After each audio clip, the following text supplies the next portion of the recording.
Data. Uh, Periscope. We have a Periscope? On Twitter? You guys are going on Twitter too? We have a Twitter? Yeah, bird tweet. I am. I'm just, hello, ladies and gentlemen. Welcome to D&D Tonight After Hours. My name is Bradley, and I'm your Dungeon Master today. With me are all my fabulous guests who decided to trudge out into the horror that is their living rooms to be a part of tonight's game. I'd like to also say we are sponsored today by Corporate Streams and by Cantrip Maps, who provided some work that we'll get to see later on today, which will be super exciting. I would like to go ahead and introduce all the players, and players, when you hear your name, as per every week, go ahead and introduce who you guys are, what race, what class, something we should know about you. And I'll go ahead and start with who's on my direct left, which will be Mike. Hi there.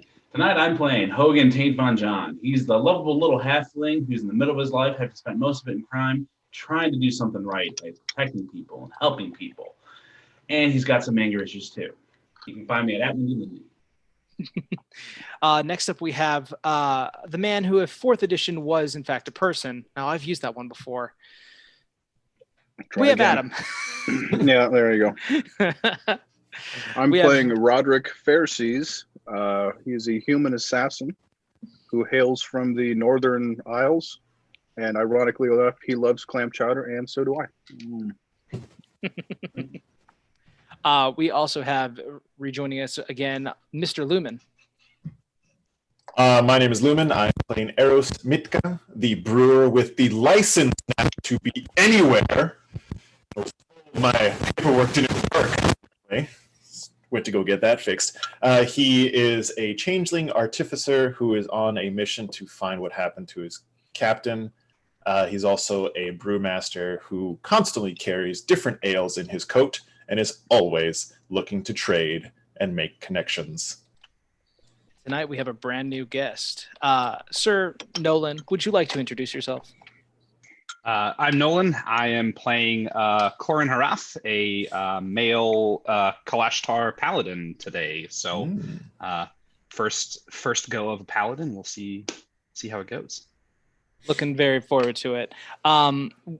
After Hours is a game that is weekly episodical. So if you've been following along, excellent. You are going to be caught up on all the players and their previous adventures. But if this is your first time watching, don't even worry about it. They're all play out like one shots anyway. Nothing is forever. Everyone's going to die. And so today we're going to go ahead and bring you guys into... I just see Adam like nodding, like, yeah, that's true. We bring you guys back to Sharn, the city of towers, a huge, sprawling metropolis of magical day-to-day usage and the implementation of technology with that magic. You guys find yourself at the Clifftop Adventurers Guild, of which you were all a member of, including yourself, Mr. Court. You guys have arrived to meet Gautier Susamonte, who is the... for lack of a better word, bounty giver or commissioner of contracts throughout Sharn. As you guys approach the intermary area after having breakfast that day and going from your supplied lodgings, you guys meet Gautier Sumonte standing awaiting the three of you with a brand new gentleman. Corin, can I get a descriptive of how your person looks? Just basic general information so I can kind of get the picture in my head. Corin, Nolan? Sorry, not used to responding to that name yet. Corin is kind of a middling height, about 5'11"-ish, 153, I believe, on the character sheet. The paladin has some kind of whitish, goldish hair, more towards the white side, but fairly close cut, and amber yellow eyes. As you approach, Gautier says, Mr. Hogan, Mr. Roderick, and Mr. Eros, it is a pleasure once again to see and to employ you. This is our man, Corin. He's going to be accompanying you to the lack of a better term, quest giver today. You boys are going to be working for the local paper. Have you seen the news? And he passes out to you, Roderick, a newspaper. I don't like to be handed things. Ah. I'm actually eating while he's trying to like give me a piece of paper too. I'll grab it and hold it up to Roderick in front of his face. Thank you. Let's see. It is I don't have my glasses. I take my goggles and give it to him. Here you go, Macy's, just in case. Jeez. It is a issue of the Sharn Inquisitive, today's edition. You guys see that on the first page, you see backsplashed, Thrain to approve Orion transports. And it has a see the adventurers who made it all responsible. Are we pictured? You want to flip to the page, you do see illustrations of... Turn the page. Turn the page. Okay, flip it over. You see us? Do you see us? They're illustrated pictures of each of you. There's like one detail wrong with each one. For example, Hogan is actually accurate, but only the top of his head is featured in the picture. You got the best part. Being that he is a halfling. Roderick is depicted as having 2 eye patches over his eyes. And I'm Blindbeard the pirate. And Eros, your beard is drawn to a comical proportion where it reaches down to like the middle of your breastbone. Well, I mean, time to fit the picture as I extend it all the way down. It's like, oh God, that's so creepy. Yes, and it seems with your new notoriety, the Sharn Inquisitive itself wishes to employ you. There's a barge waiting to take you to the Sharn Inquisitive itself, where you will meet with Anverth Umbodobin, who will be giving you your mission. Might I say, pack for some interesting weather. I don't know whether you're talking. What does that mean? It means that you're heading to a place fraught with monsters and, well, tropical storms. But warm, not cold. Oh, warm but wet. I don't know how you dress for warm but wet. So a paradise, you're saying? I would call the humidity less than pleasant, but sure, you could call it a paradise. I like paradises. Roderick, have you brought with you your adventuring bikini? I'm not allowed to wear that anymore. Court order. Oh, right.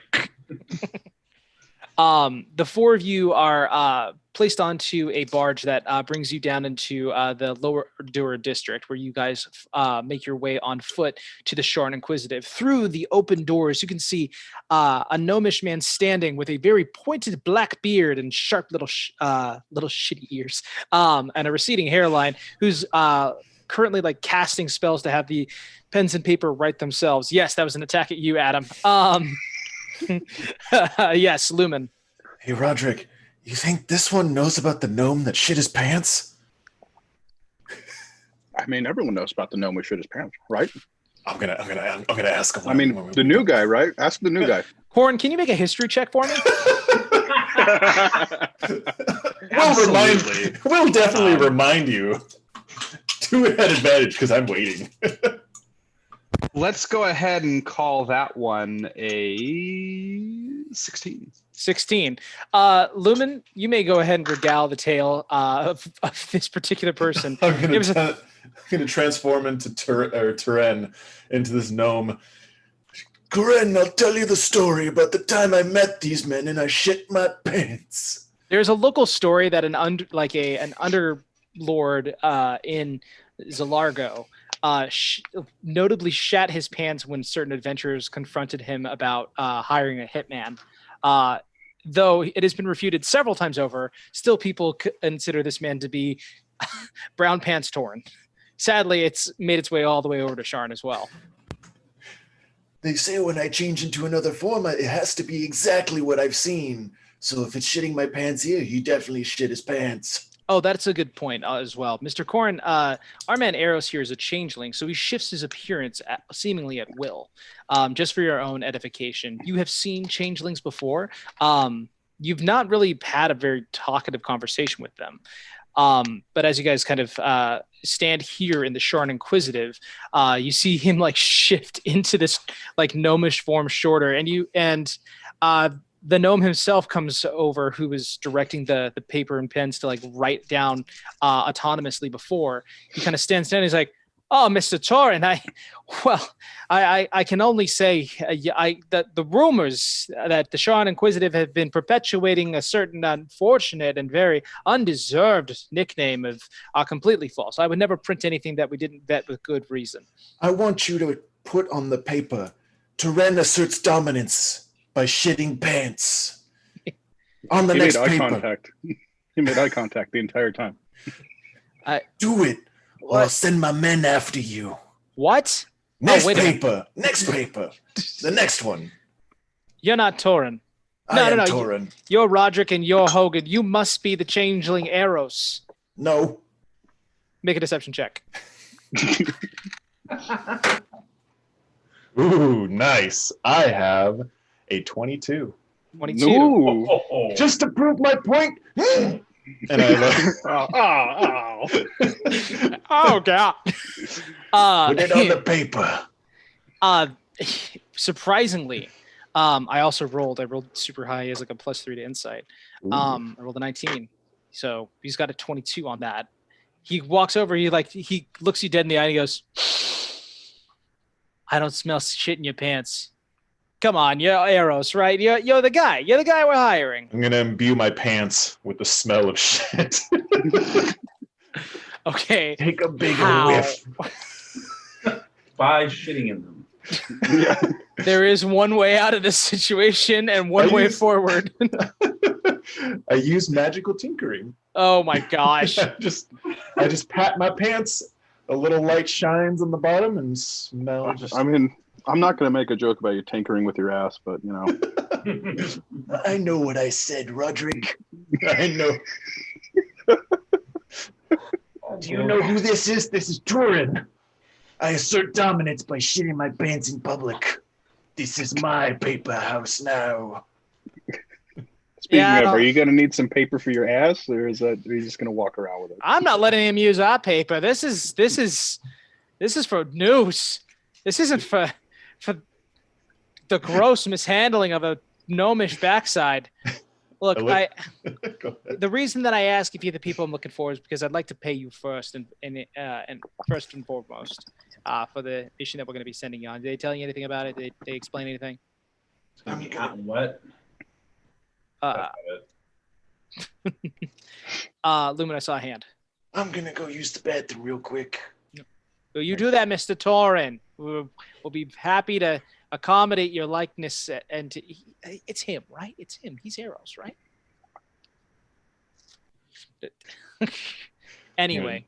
Change back into my form and come back out.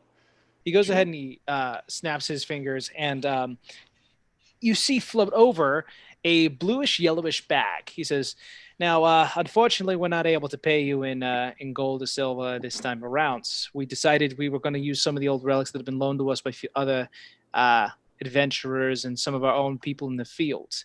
This right here is what you are expected to be rewarded with should you take on the job. First and foremost, the bag is part of it. It's a bag of holding. So if you've never been understood how a bag of holding works before, you can put pretty much whatever you want up to a certain amount. It'll just store in a pocket dimension, easy for you to use. But look, there's more." And he pulls out a small little vial. He's like, This here is oil of sharpness. Very useful, I understand, to people in your position. It will imbue your blade with extreme power, and just it's great for lubricating the sides of it to just make it go into things faster. And I know that you're all big fans of that. Everyone nods. Anyway, also in this bag I have this, and he brings out like a clear sphere, made it seemingly of glass. He says, This is a crystal ball. You are allowed, using this, you can scry on anyone you so choose, be that at anyone who you are in danger of or looking for. This is pretty useful to take a peek in places where you're not supposed to be looking. And finally, we have one last final thing. It's a deck right here.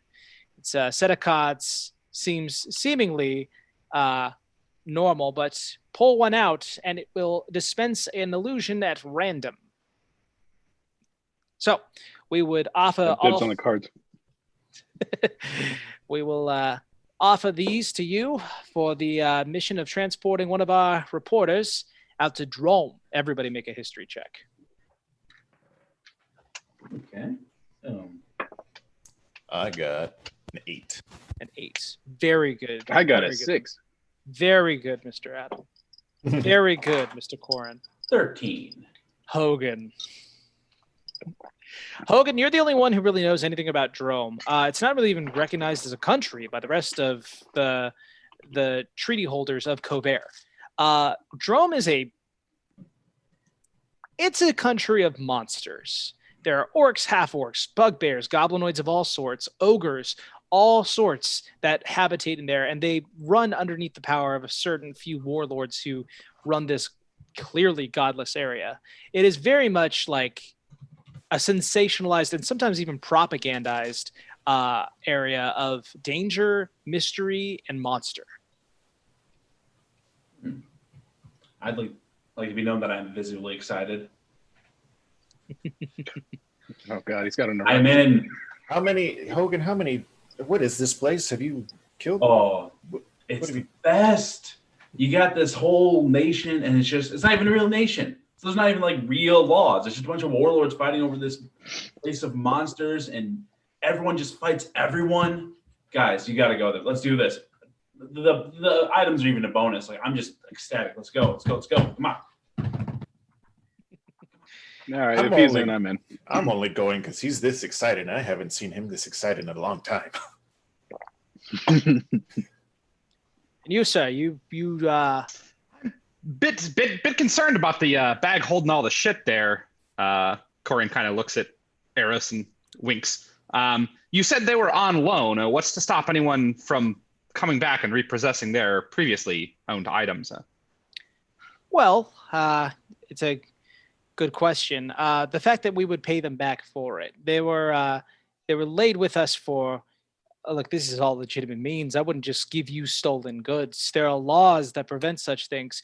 You have my word that if anyone gives you trouble with these items, we will reimburse you 10 times 10 the amount that you have been troubled.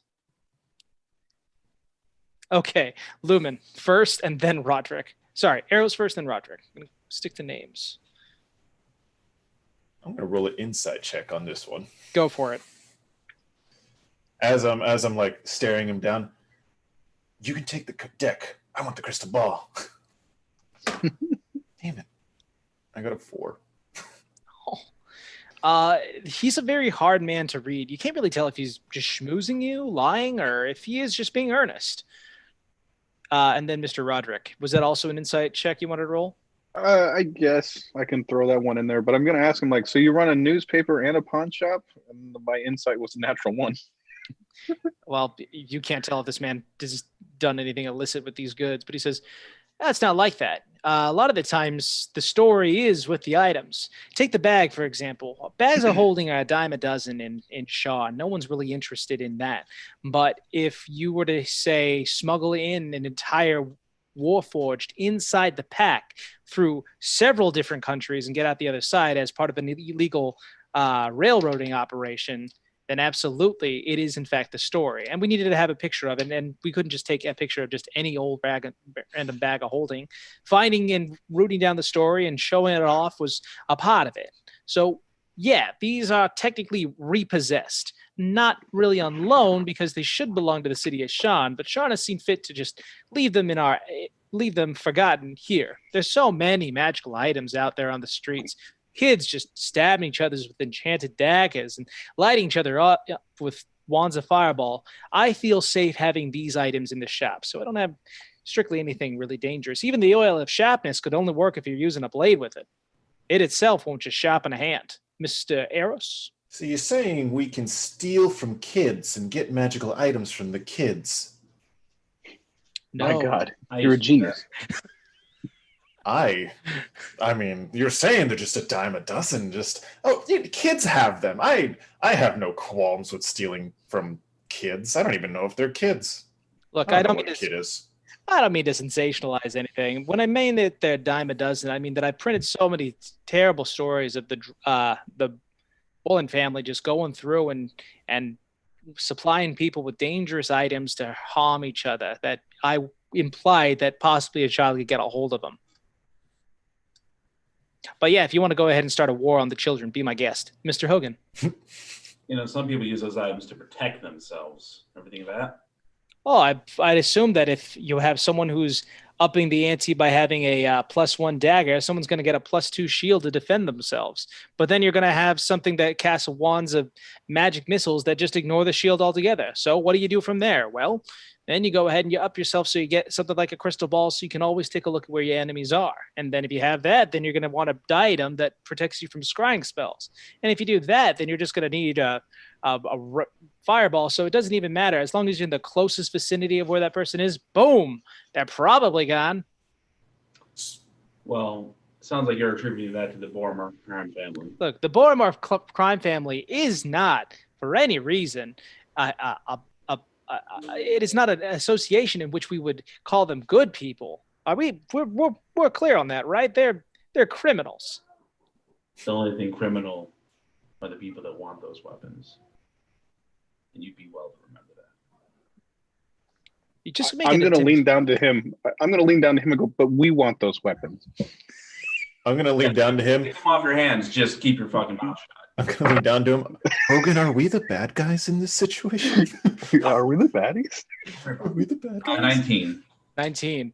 Mr. Anverth is noticeably worried about his position, his positioning, his proximity to you, and begins to get closer towards the Paladin Corin. He says, listen, I didn't mean to step on anyone's toes here. I'm just trying to write something for my paper. I have a reporter. Her name is Nura, who's interested in going to Drome for the Parts Unknown segment of our paper and doing a column on what she finds at the Tzaryan Keep. It's supposedly a more stable part of Drome, I'm heard, but I would not send her in there without providing adequate and, in fact, famous adventurers to accompany her. You take a girl from point A to point B, you just look scary, you can lift your finger. Everything could go fine. Until we get there, maybe for fun. Eros and then Corin. So these items, you said they're on loan. Sharn doesn't really particularly care where they end up. What if we just take them and keep them? Yeah. Sir, if you do not return these items here, I wouldn't be able to do anything about it. Clearly, your man here is strong enough to take me in a fight. We'll just go ahead and say that if they go missing from our wares, we'll just say that maybe they were just taken and we don't have any charges to bring them back. That sounds good to me. While we're on this, I'm going to give you an extra little gift to write about as I put my flask of ale down in front of him. This is something hasn't been spread out. Review it. I see that you're a man of good tastes and clearly very intelligent, as you have double the business in one house. So take it, drink it. Handedly takes this beverage and opens it up and begins to sip from it. He's like, wow, that really is something. But we are working with all the vendors that we're currently working with at this time. And I'm sorry, but we're not looking to expand our business beyond that. He makes eye contact while he continues to drink. Really wets the whistle, though. Yeah. No, go ahead. Mr. Corin. Corin looks at him and says, all right, so to tie a pretty bow on this, you've come across questions of nebulous acquisition. You're offering them in exchange to us for getting your reporter, Nura. It's a good thing you've retained our services as a member of House Deneth. I am obviously honor and duty bound to protect those under my charge. But I will say that my services in particular do not come cheaply. If you want a job done right, hire Deneth. But I'm going to have you sweeten the deal for us a little bit. This just isn't going to cut it. Perhaps maybe on a successful completion of this job, you will reconsider writing that review for my friend Eros over here. Make a persuasion check.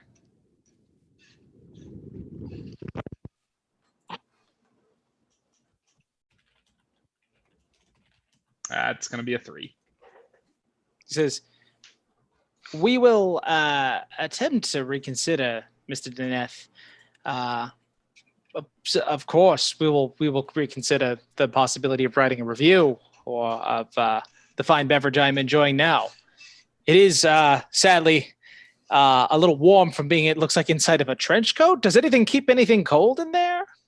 Well, you have the volcanic one. If you want something ice cold, as I open another flask up, a blizzard kind of spirals out like smoke comes. Then you want this one.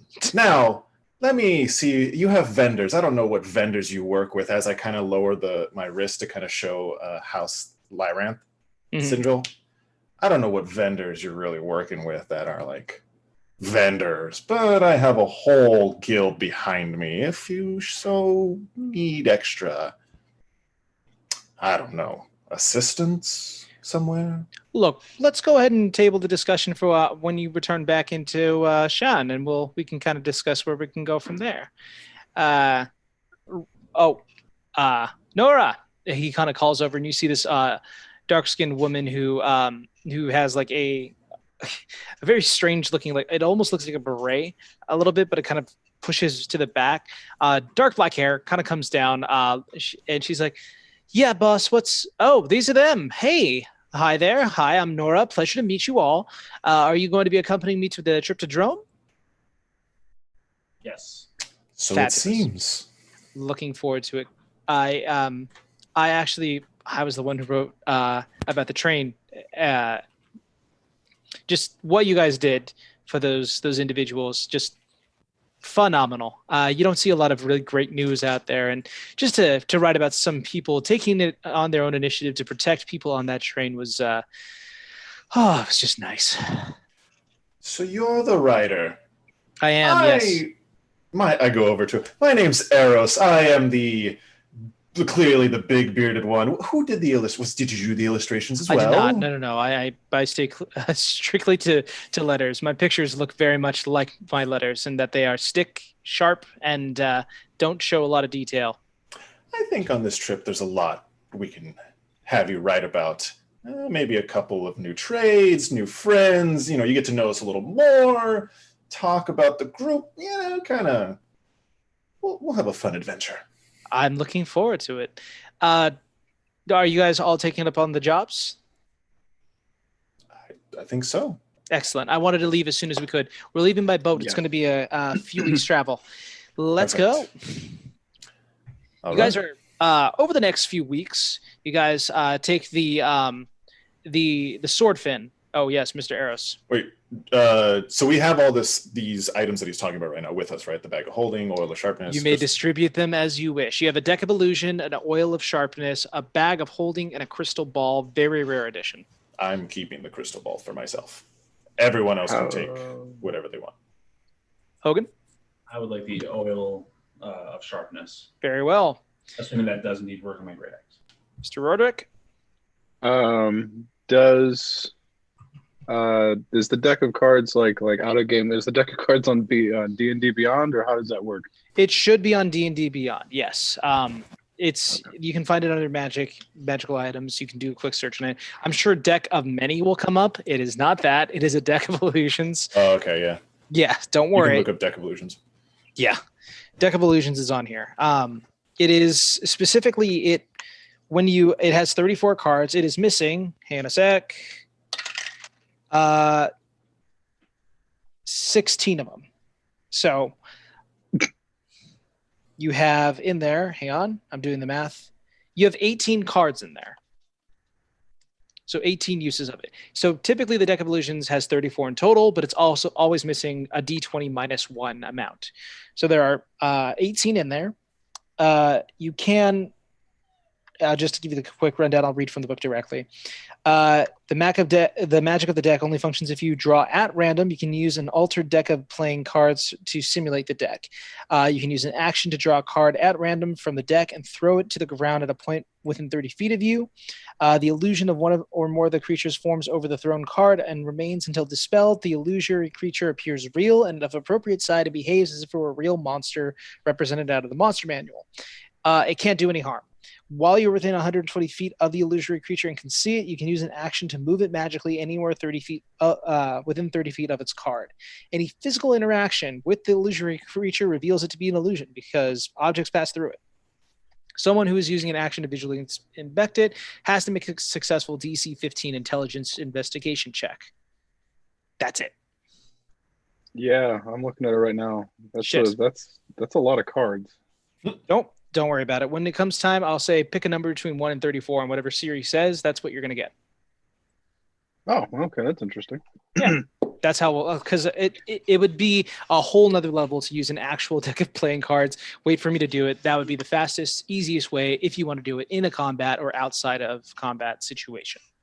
Yeah. So does that mean once I use the card, it's burned, or is it? Once you use the card, Okay. it is burned. Okay. But you get 18 uses of it. Figure I'd give you some tactical stuff first to see what you do with it. So you guys are on a boat on the Swordfin. You guys are pushing through the waters of the greater Manta Bay across the Thunder Sea. There it is.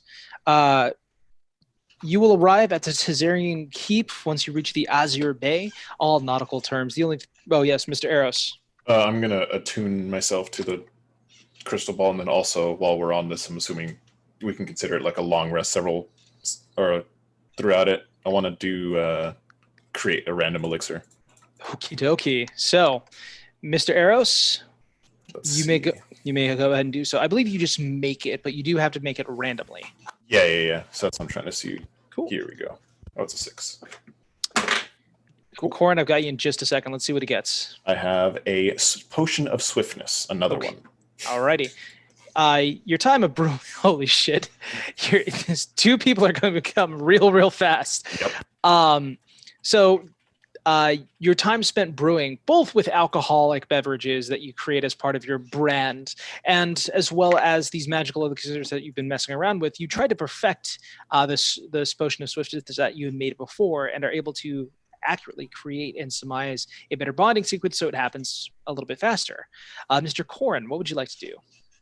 By my count, that leaves us with a bag of holding and what left? Bag of holding. If Roderick's taking the cards, if Hogan's the taking oil's gone, yeah. All right. Although you're welcome to, as part of it, a bag of holding, you can turn it inside out to see if anything else falls out. Oh. Well, Just I'm going to go ahead and for your own edification. I'm going to go ahead and invert that little sucker right now and see if there's just shake it as hard as I can and then pop it inside out. Are you sure you want to do that? Oh God, he divided by 0. Yes, I am. Oh no! If it lands on the deck, it's going overboard. Hopefully, it's not 3 tons of sand.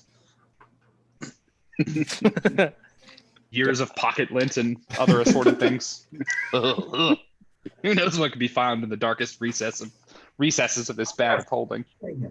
Oh God! Alexa, stop. I have to tell my. Okay. Shit. Shit. Okay. I rolled randomly. I thought this would be a fun moment on camera, but it's anything but. Okay. Out pops a set of splint armor. No. It is, upon looking at it, unusual, to say the least. Most pieces of armor don't usually shimmer the way this one does. You don't have identify, so I'm not telling you anything what it is unless you put it on. Yeah, good job, Paladin. Oh boy. Fuck me. Why is Oh, it that dear. every paladin I've ever played with has an unreachable AC? Charlotte! No, you're good. You're good. You're good. I'm taking shots at Hope right now. Because she has an unbeatable AC. I guess if no one else has any, Please. I'm just staring wide-eyed as I'm like looking at the. I'm going to put on this set of blinding armor and hope for the best. Your AC is I'm now gonna look 19. I'm gonna look at my deck of cards and be like, oh, perfect. So it is a set of splint armor that is considered to be +2. So ordinary splint perfect. armor is 17, so your AC is 19. Lovely. Yeah. Let me see if I can find this in the old items. Perfect. That should just be armor +2, but you can make it splint. And with the crystal ball with scrying, that's like a 10-minute cast thing that I have to do. Like yes, okay. Specifically the crystal ball, just for your own edification for all the others watching on here. Gosh, it's magic item town. So the crystal ball is 6 inches in diameter. Very important because you cannot. Anyway, while size touching matters. You can cast scrying spell at a DC of 17. That's it. So you have to. So just be sure to access the scrying spell so that you know how that spell works before casting it, and then when you want to use it, you can use it. Okay. All right. I have found and donned my armor. Guess there's an extra pair of chainmail armor if anybody would like it or use it. Otherwise, I'm throwing this sucker overboard. We've got ourselves a new anchor. What about you, Mr. Halfling Man? Do you need chain link? No.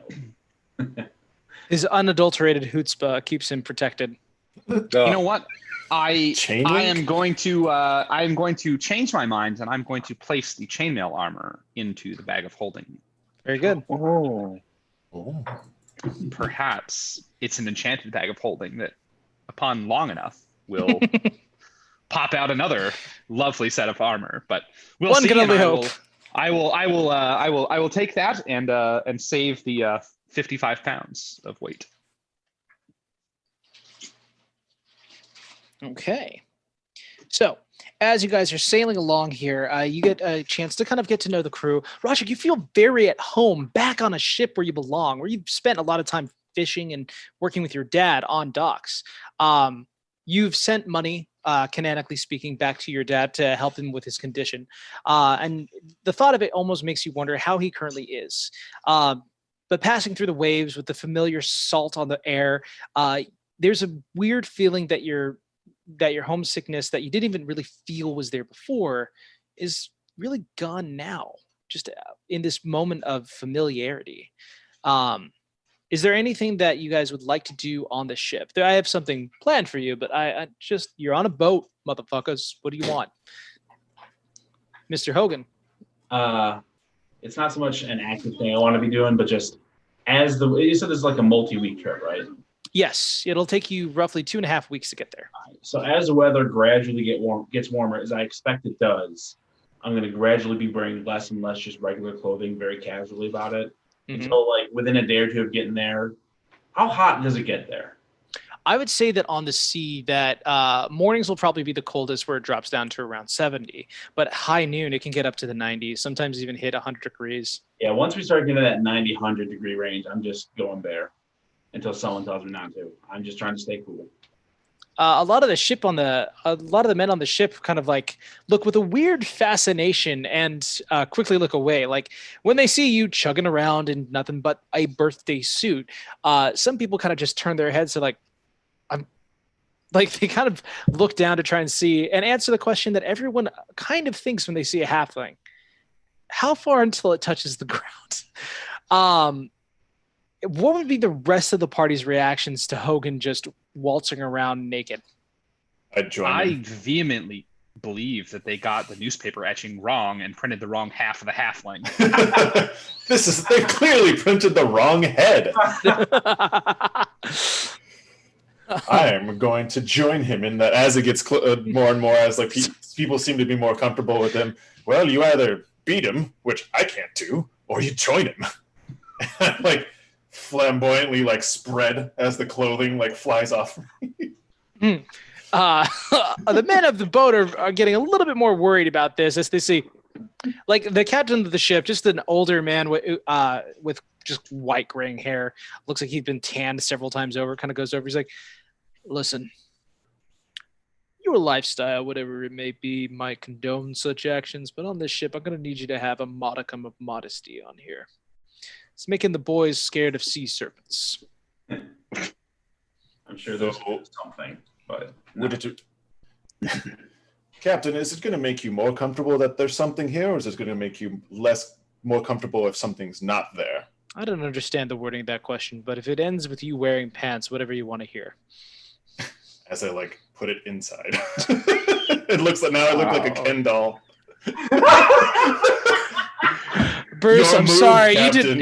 You didn't know what you were getting into. You just agreed to this. I'm sorry, man. I was gonna offer Hogan my bag of holding if he really wanted to, put that in there, but I'm not sure it could honestly hold the man, the myth, the legend, the sea serpent. How many potions since the week-long trip? How many potions can I make? It says every long rest. Oh, that's a very good question. Well, I will say this before I go ahead and give you the answer. Okay. Mixing potions is always a dangerous thing. Besides greater healing potions, you've had like potions that make you transparent, some that make you invisible, some that make you faster, bigger, smaller, and mixing those together is akin to like drinking alcohol while you're on Quaaludes. Like you're just going to get a reaction that's going to be counter to what you're trying to go for at some point. Mm-hmm. You can always test the toxicity of it, but there's usually an increased concentration throw from mixing things. So it's usually better to take one at a time. That said, I said this was a 2.5 week journey. I'm going to go ahead and make sure that we don't have any encounters at sea just because we didn't plan for that. I will give you... I'm going to let you have 14. I'm going to let you have 14 so that because you just have the rocking of the boat, just go ahead and roll yourself up 14 potions. I'll write down what they are. Sounds good. Cool. Roderick, is there anything on this boat that you would like to do? I'm going to be spending time kind of on the bow and up in the crow's nest, just kind of relaxing and taking it all in and being back on the sea. Going to do some perception checks then? Sure, go for it.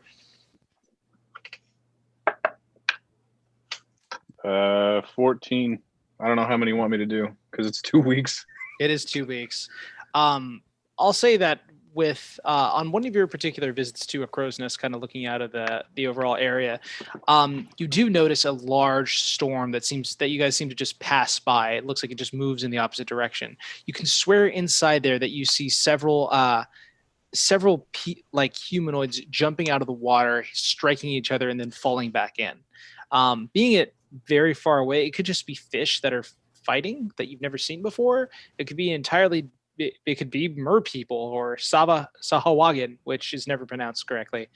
There are other times in which you, just from your position, are able to look down to the boat, and in a sheer moment of terror, you see a very large squid move underneath the boat.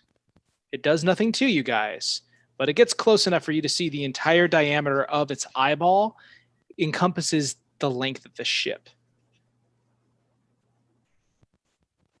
Just looking over the edge, like, oh, cool. Let's see. Eros is making potions nonstop, and it must be nonstop if we're going to be doing this. Hogan, you strip down naked. Corin, is there anything you would like to do? I would like to go ahead and use Divine Sense in the area of the cargo hold specifically, if it doesn't cover the entire ship. I don't have a radius of effect for that, so. Oh, I believe it's within 60 feet. I might be wrong. It could just be the standard 30, level 4 paladin. Cleric, never mind. Monk. All right, Sunny D. Okay. Divine Sense, 60 feet. After casting that, you do get a faint, fiendish sense in the cargo hold. As you kind of direct around, it's kind of like this bristling, like the anticipation of a sunburn forming upon your skin. As you look around, and you do see a gentleman with 2 sharp horns coming out and nearly flawlessly looking skin, which is strange for a sailor. He also has with him the pointed tail that kind of like swishes by him. He is dressed in a sailor's garb, and he is carrying a length of rope that kind of like as he kind of walks by, he says, "Something I can help you with?" What exactly is it that you would say you do here down in the cargo hold carrying around rope? I would expect perhaps maybe the rope to be stowed in a rope locker or on the deck. I fix problems. For example, when someone misties a specific holding on a sail and it lets loose and the rope breaks itself, rope's got to be repaired. Hence, rope.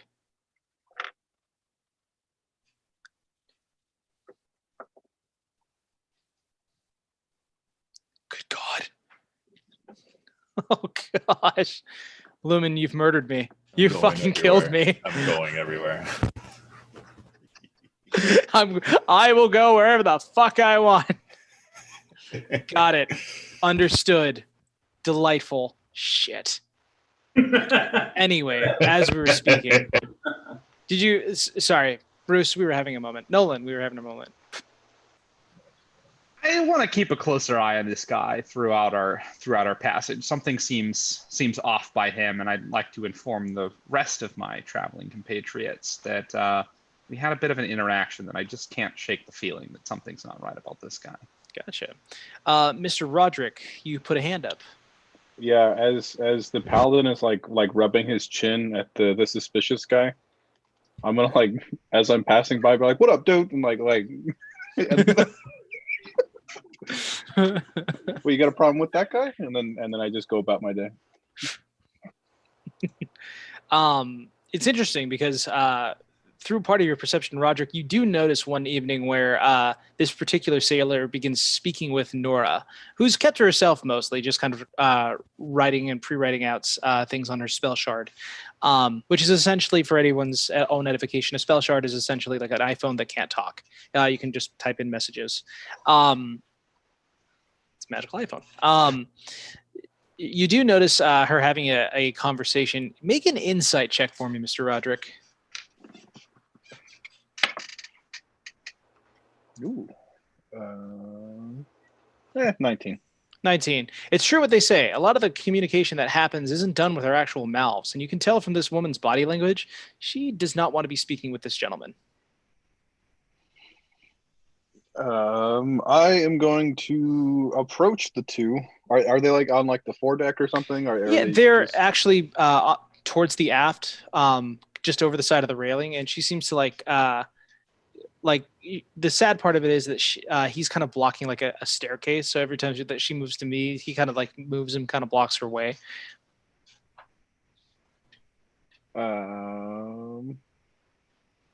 I am going to persuade him to leave the lady alone. What are you going to say? Can you please leave the lady alone? Go ahead. In a nice, respectful sense. I'm not intimidating him. 18 for persuading. He's like, didn't mean anything by it. We were just having a conversation.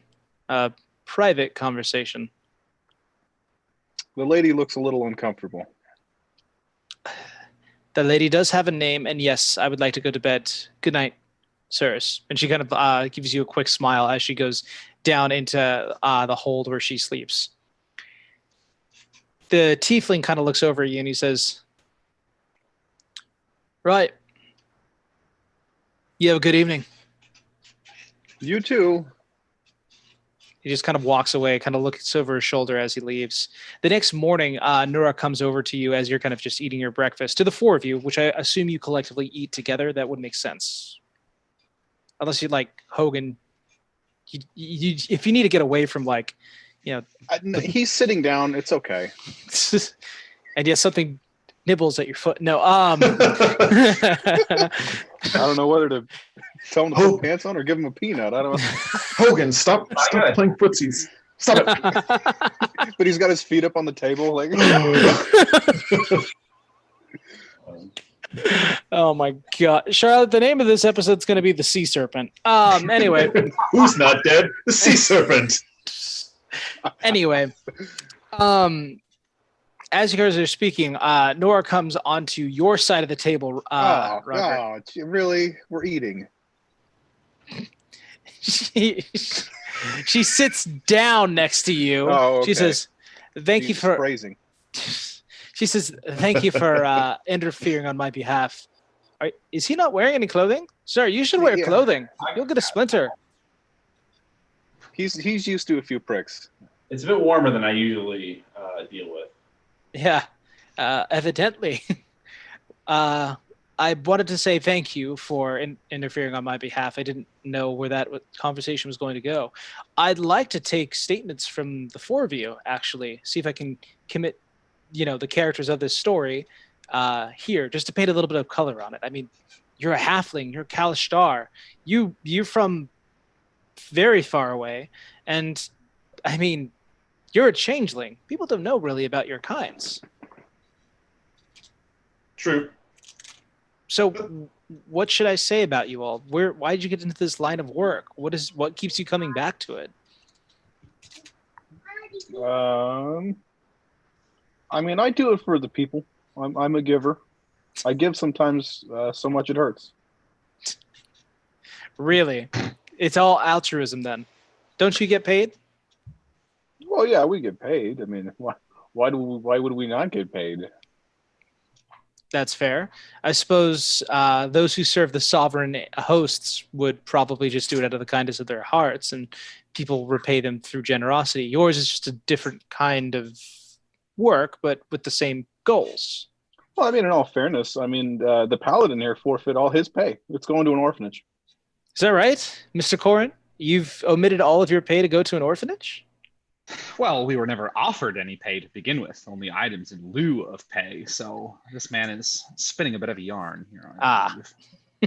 I get the impression of that. But why did you come into this line of work? What does a holy man's position in an adventuring guild offer him? Well, it's not so much the adventuring guild, but House Denaith, obviously, I am honor and duty bound for that which I am paid for. And our gain and duty is to protect those we have been sworn, in this case paid, to protect. Right. So then this is all for the benefit of your house. Yes, that is correct. Mr. Eros, you're a changeling, but you claim to be from House Lyrander, similar to how Mr. Corn here is. I did ask, what made you leave that line of work? Lyrander operates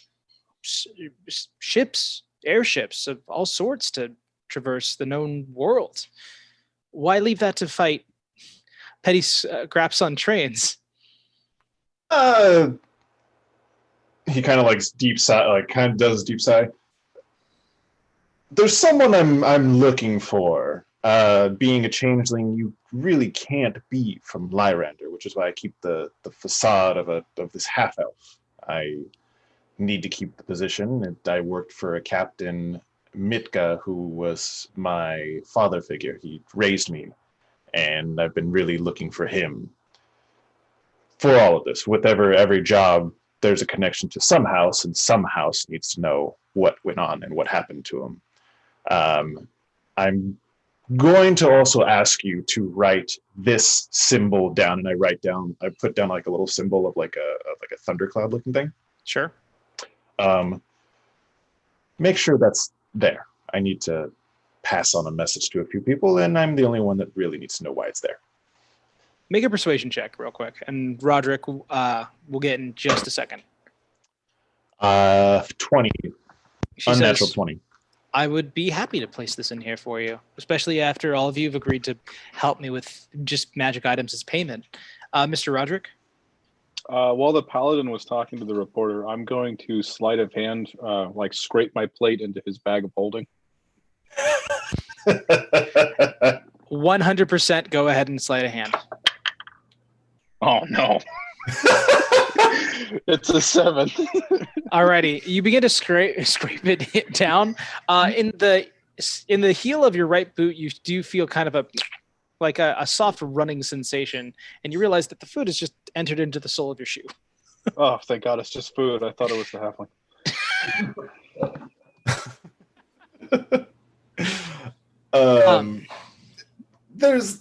So I'm looking for him. Something happened with my crew, and that's why I'm looking around and spreading and asking questions and trying to find him.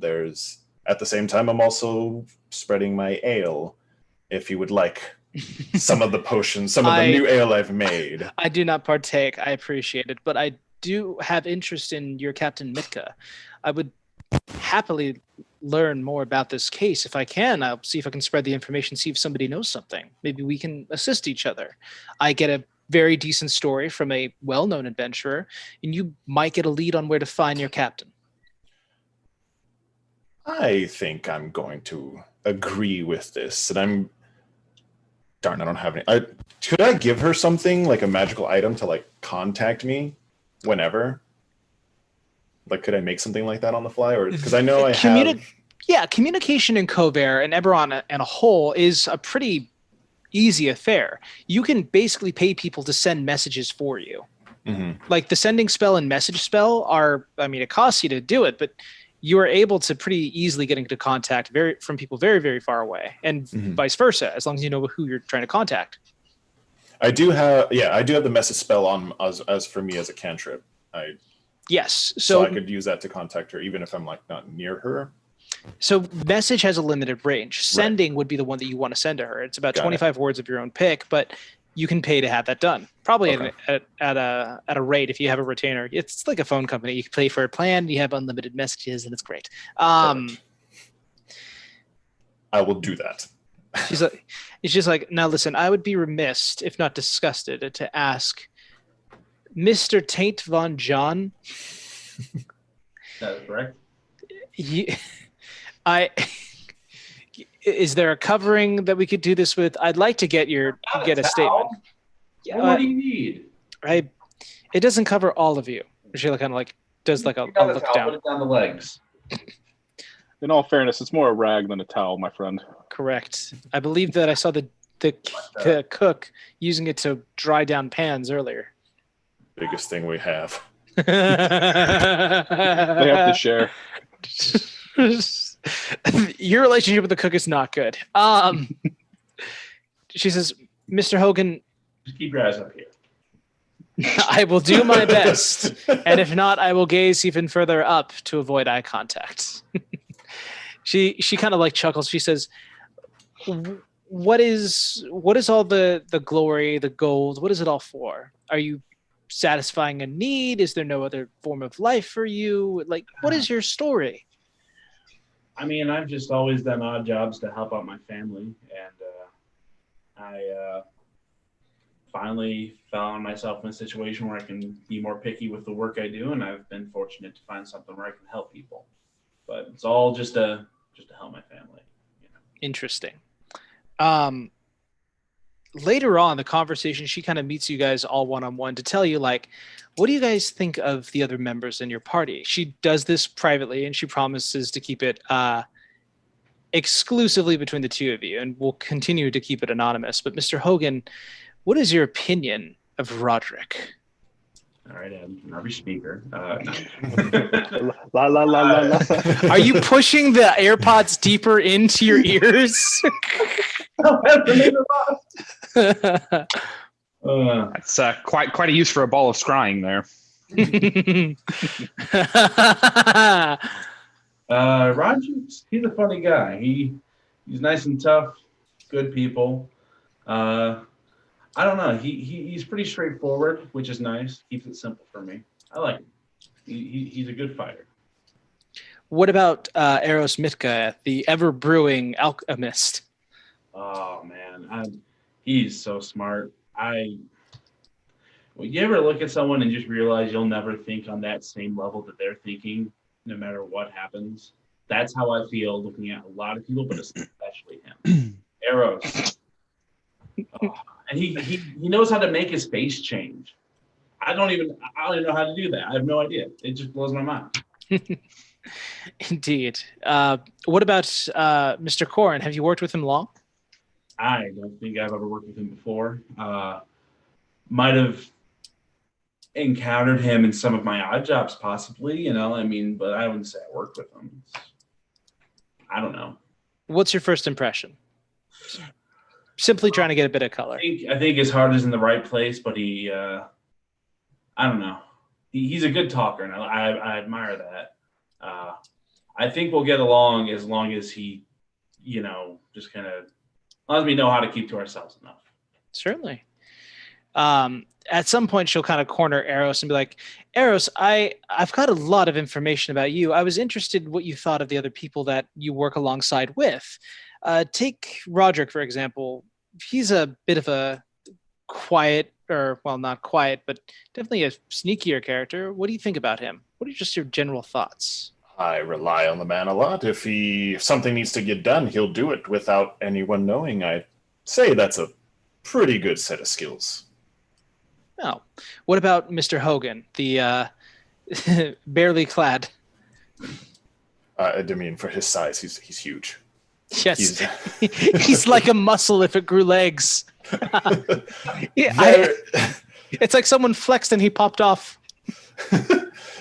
If you ever needed someone to just be the older brother that the kids are picking on you at school, and you go, my older brother will kick your ass. He's the older brother that I would call upon.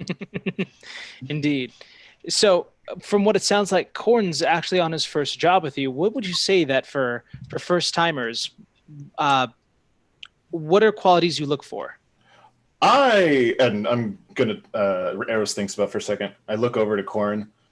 I'm gonna transform into Corn. Okay. I need to think. I need to be very empathetic and be like Corn.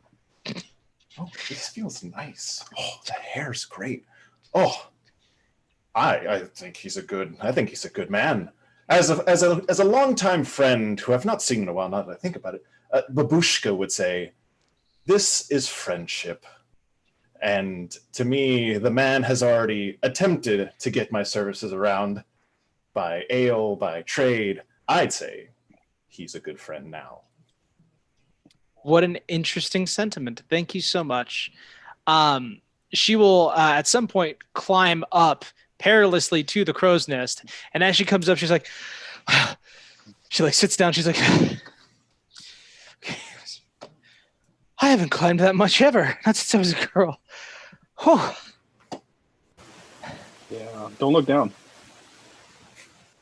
Oh.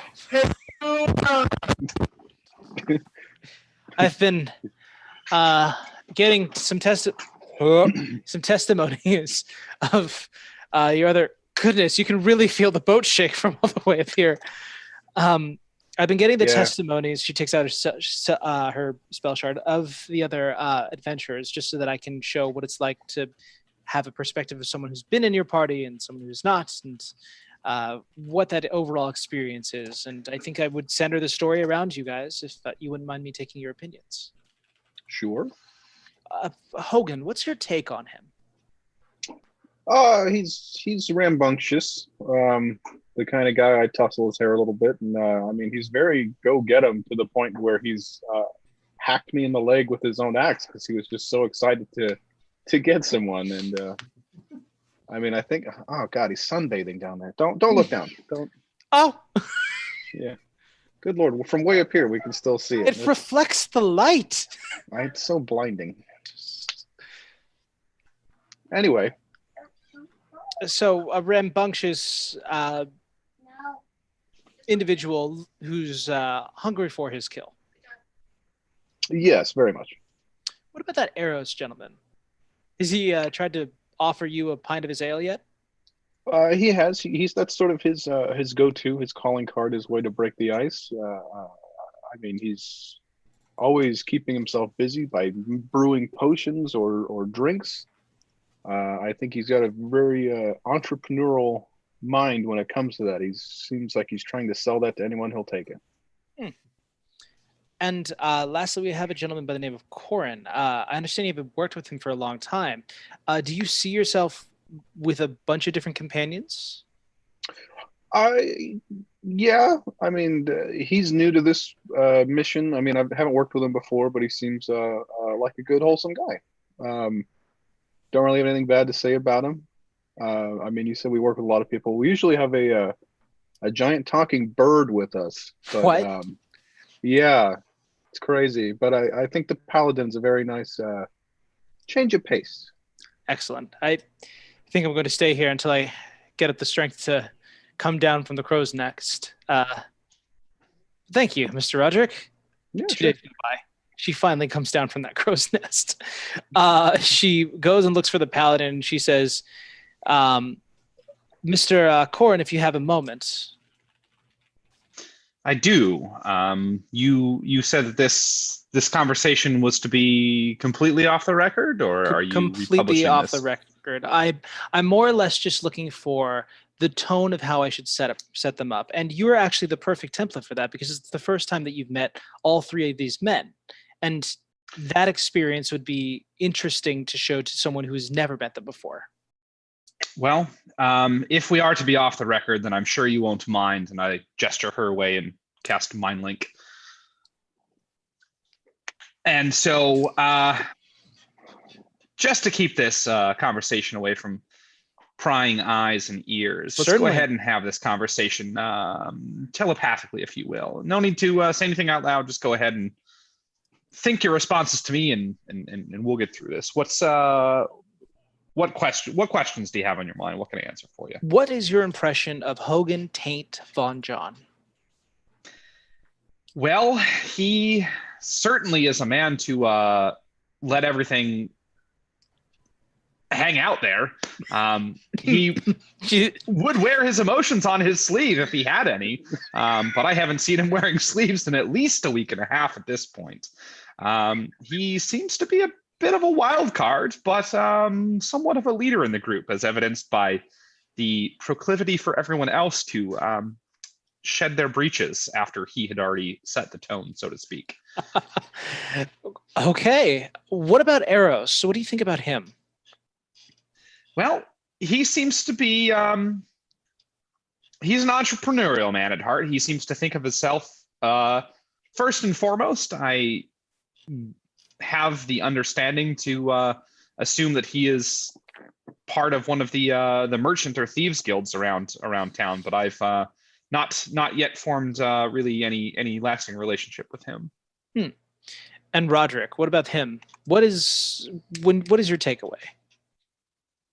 He is a man that is destined to roam the high seas. I think he's an adventurer at heart, and he's here for the adventure. Seems to be at home now that we've made it back out on the waves. Alrighty. Thank you so much for your help. I don't know how long this will last for. Is it dispellable?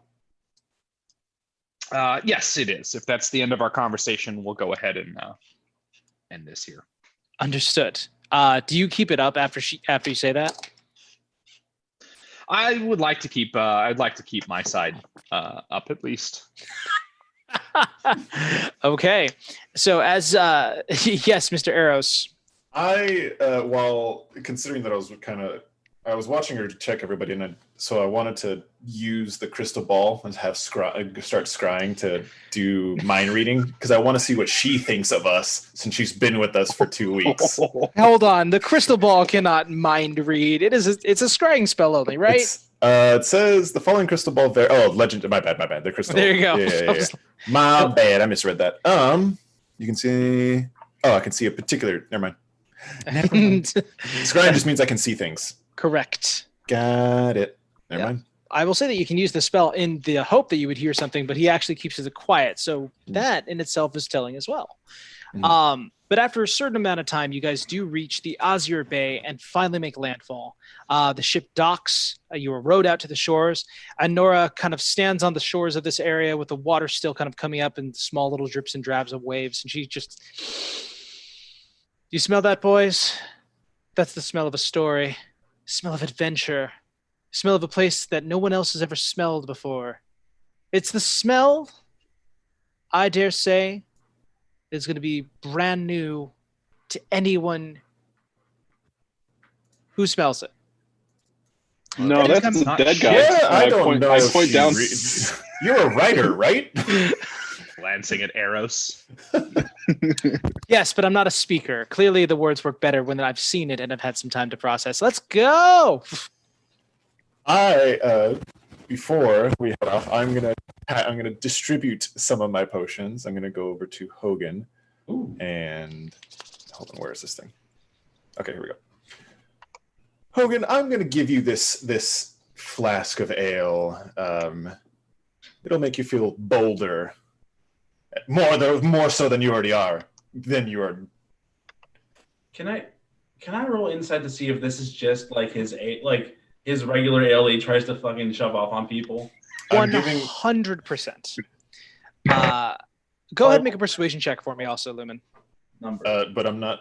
Oh, I know. I know. It's he is trying to discern your intentions. Okay. Your persuasion is about how good you are at putting forth something to the point where people can't see your intention. I got 10. Dirty 20. Dirty 20. I believe he's giving you a magic potion, if I'm not mistaken. Oh, okay. Giving you a potion of boldness. Yeah, well, I'm using them as like that's what the ales are, but it's a potion of boldness, is what it is. Oh. You get drinker can roll a d4 and add the number of rolled to every attack roll and saving throw they make for the next minute. All right. Holy shit. I'm going to look over to Roderick. Roderick, what weapons do you have, Adam? I forget. I use a rapier and a hand crossbow. That's right, because I infused it. Now you don't have the reload animation anymore. I didn't have to do the reload animation because I'm an expert. Well, I'm just going to give it to you anyway. No, thank you. I'm going to give you a potion of flight, a flask of flight. What? Yep. No. Yep. Drinker can gain a flying speed of 10 feet for 10 minutes. This is bullshit. 10 feet for 10 minutes. Yep. Okay. Corin, what weapons? Sorry, say that again. What weapons do you use, or what? Yeah, what? I have proficiency in both longsword and morning stars as martial weapons, and I also have a dagger. I'm going to give you 2 potions, one of swiftness and one of resilience. Okay. The swiftness allows the drinker's walking speed to increase by 10 feet for an hour, and the resilience gives you +1 bonus to your AC for 10 minutes. 10 feet for an hour? Yep. And plus what AC? +1 to your AC for 10 minutes. That'll be a nice 20. I'm going to go over to Nuna and give her a thing of a flight potion as well, and say, if things get bad, just take this and fly away with it. You'll be able to float, and I just don't want you to die, just in case. I appreciate the sentiment. She goes in, she takes it and places it, and she's like, for emergencies. Someone must lead the survival check to go towards Tzaryan Keep. I get a +3 to survival. Anyone can beat that? You got a +1. I cannot. Nope. And that's a +2 from Corn. Bradley? I got. Oh, hold on a second. Real quick. So quick before we go too far into this, I would like to say I am wearing enough clothes at the moment to be equipped for battle. Like the minimum. The minimum. Straps, maybe like 1 article of actual clothing that I can put a belt on. Like I'm ready to go. But it's just to change. I'm not nude with nothing on me. The drop bears of Drome are curious animal. They tend to go specifically for berries, and they're eating herbivorically. However, should they fall onto a predator and see things that are similar to what they typically eat, they can become carnivorous at a moment's hesitation. Are you wearing pants? I'd say that that's probably the one, like the shortest of shorts, but yes. Just enough to keep it all in. Just all right. Long to make it not be like a speedo. Yeah, if he squats down, stuff's gonna tumble out. Viewers, take to this. Viewers who draw, please, in my moment of need, answer my call. Draw him squatting, please. With a lot of cleavage in his cleaver. What's your survival check, Adam? It is. It's a 21. Excellent. How much is coming out? It's not really even a day's journey to get yourselves to Tzaryan Keep. And approaching there, you've definitely encountered a few instances where you could have heard like strange howling. But as you kind of peer over, you begin to see this large standing column of smoke coming from probably one of their chimneys, and even the beginnings of a stone structure, which is strange in Drome. Hogan, from your own knowledge, you know that Drome is a place that embraces the daughters of Sorakel, a mystical hag cult that basically helps enforce these people through fear. And every single creature's abilities are used to their benefit. Bugbears are able to reach taller to build things quicker. Their natural strength allows them to form up strong palisades and forts relatively quickly. Where conversely, goblins are good for specific craftsmanship. The Tzaryan Keep you're expecting is not just a pit in which all these people dwell. It is an actual keep. And as you arrive to it, you finally, coming through the tree line, see about 40 feet away Tzaryan Keep. And it's fucking destroyed. The buildings are demolished. It looks like small explosions happened in a few different areas, causing it to fall in on itself. As you get closer, you can see pinned to the wall with several swords are the orcs and half-orcs, ogres that are cut in twain and basically used as gigantic pin cushions for spears and weaponry of all sort. Axes splitting head, more viscera at one end of the hall, dragged through the other, where it's hard to even tell what exactly it was because it's just been erasered into the stones. You can look at the actual carnage of people who have been hung with their own entrails that have been draped over what look to be war banners. There are fires that are still raging on even this late in the day. It is a scene of carnage. And Nora looks and she says, "My word, this is definitely going to make a story." They got started without us. What happened here? I'm sorry, this isn't normal? I thought this was a lawless, crazy place. I thought this was just... We sent correspondence beforehand to Tzaryan's people. They knew that we were coming. They replied back to us knowing that we were coming.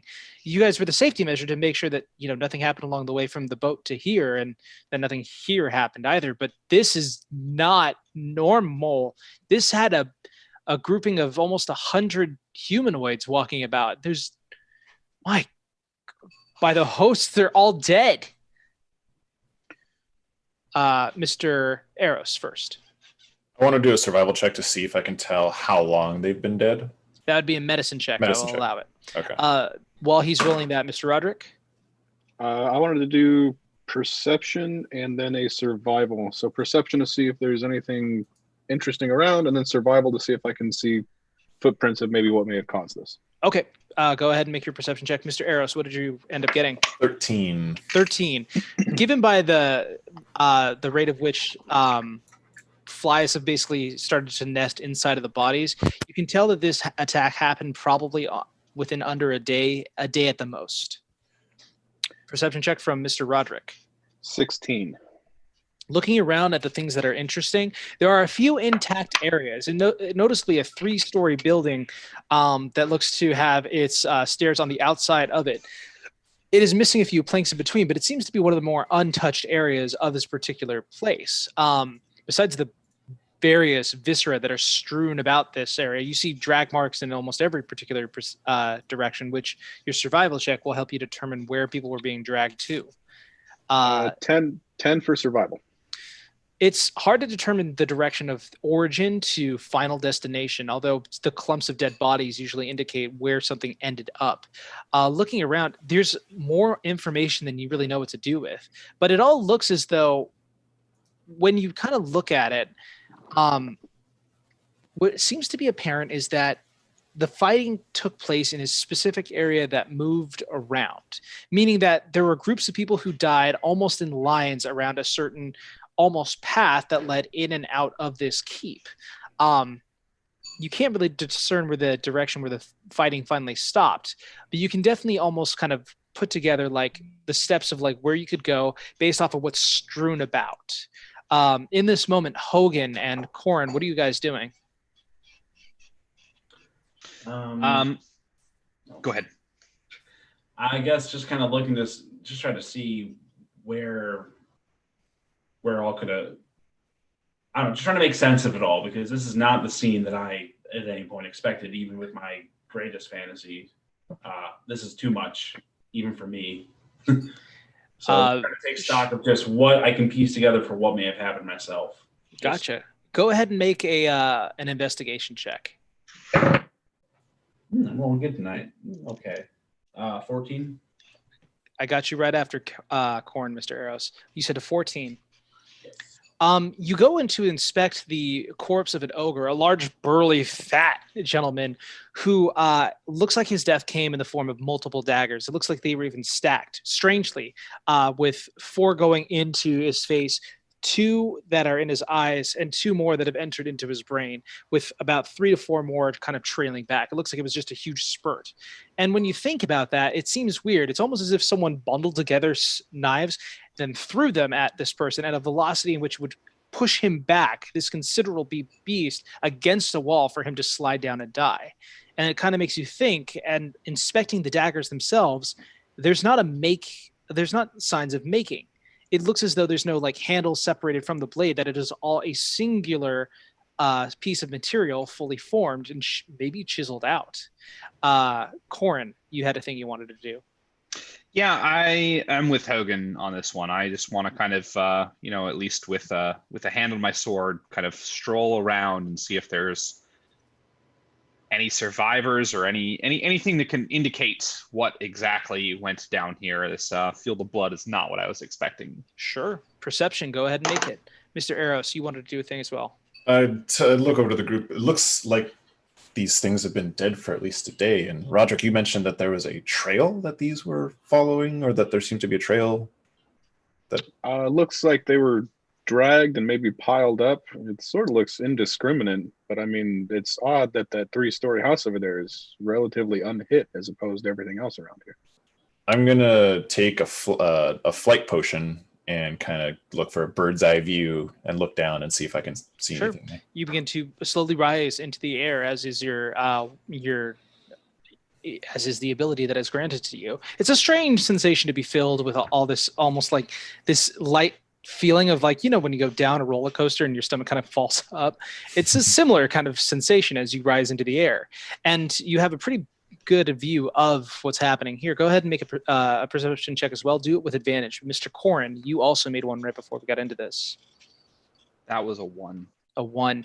Looking into this area, you keeping a hand on your sword, you do step on to something, and as you look up, it looks like you just crushed, snail style, the skull of a goblin. I rolled a 19 for perception. 19 for perception. Give me just a moment, Mr. Roderick. You had a hand up. What's up? Oh, Roderick. Yeah, you had a hand up. What's up? I wanted to go and investigate the house. Okay. But I can do that after. You begin to patrol. With a 19 arrows, looking around, one thing that you take note is you see goblinoids, hobgoblins, goblins, and bugbears alike. You see orcs, half-orcs, ogres. You see their odd offspring, of which I can't, for the life of me, remember. What are they called? They're like half-ogre people. I swear, if it's just called a half-ogre, I'm going to be pissed. Stand by. Half-ogre. Don't you dare say that. They are, in fact, called half-ogres. You see all these forms of people, and you kind of expected to see all these forms of people. But what you don't see is an opposing side member who fell, which leads you to a few different options here. Either it was infighting, it was a force that lost not a single man, or it was an enemy that was strong enough to eviscerate everyone here and leave on their own. I want to roll the investigation to see what it looks like. Because are they by that 3-story house, or where are they in the area? Who do you mean? The goblinoids. They're strewn about the entire. Oh, they're just. Are you trying to say, like, are you trying to see, is it radiating out from that house? Yeah. Like carnage. Okay. Right. I got what you're stepping in. Gotcha. The house itself does not look as though it is. The strange thing about it, is that it is still standing. Most of the things here have some scorch mark, or part of it is like fallen in on itself. It looks like this one, either by accident or purposely, was left untouched. Are the goblinoids in some sort of battle stance? Are they just hanging out? How are they looking? All of them are dead. They're all dead. My bad. All of them are dead, and some of them look like they died with weapons in their hand. This looks like it was clearly a fight. So okay. Good news is they go to Valhalla. I believe Roderick made a roll for me. You want no. You started heading off towards the tower, and as you do, you just see Nora looking around, like taking in like all the sights with like a gross fascination as she tries to recount every bit of it to the magical shard. As you guys, go ahead. I'm going to tell her you need to stay close to the paladin, and I want to stealth towards the tower. Okay, go ahead and roll your stealth check, Mr. Eros. I'm going to fly over to the roof of the 3-story house. And then once there, I want to cast Detect Magic over it. Okay. Dirty 20. Thank you. You were able to go ahead and start to take a hiding stance behind the bodies, quickly moving about to this area as you get closer to. There's not a door. They don't believe in handles. There's like wraps and things that cover the door. Nora stands next to you, Corin, and says, I suppose I'm to be sticking next to you and the strong man. I can't believe this. Have you seen anything like this before? That would probably make the most sense to stick next to the hired muscle, at least until we can discern what's going on here. I obviously cannot make either heads nor tails or entrails of this situation. Good to see you're still making jokes when we're standing in a literal open grave. You gotta find the humor in the situation. I'm sorry if that offends you, but right. I will stay close to you and the strong man, just in case. You go ahead and you cast Detect Magic, Mr. Eros, as you come over the roofing of this area. You do not get any kind of hit. It doesn't travel through walls, as it turns out. And it looks like the torches that are burning still next to the door, next to the entryways anyway, are not magical, burning up just oil. As you get close, Roderick, you have the opportunity to peer inside of this building. Would you like to do so? Yes. And as you do, investigation or perception? I would like you to make a perception check. You're looking the entire room. 19. 19. Mr. Eros? I'm going, since I didn't get a hit, I'm gonna point to, because I can see Roderick, I'm assuming. He's roughly 30 feet underneath you. Okay. I'm gonna point at him and cast message, and I'm gonna let him know that hold on, there doesn't seem to be like a 6-word limit or something like that. No. I'm going to tell him that this seems to be a house that's like built very strongly, because Detect Magic can't go through like 3 feet of wood or 1 foot of stone. So I'm saying that these walls seem to be very sturdy and seems to be what not a normal house would be built upon. Okay. You can respond to that message. Yeah, I'm going to take a peek inside real quick. Okay. And with your 19, as you pull back the curtain, we're going to go ahead and go to break. I have 5:30 on my end here. We'll go ahead and put you to 5:45 when we're all back. And please stay tuned. We'll be right back. Time to get some beer. Seriously.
The boss is back. Everyone hide.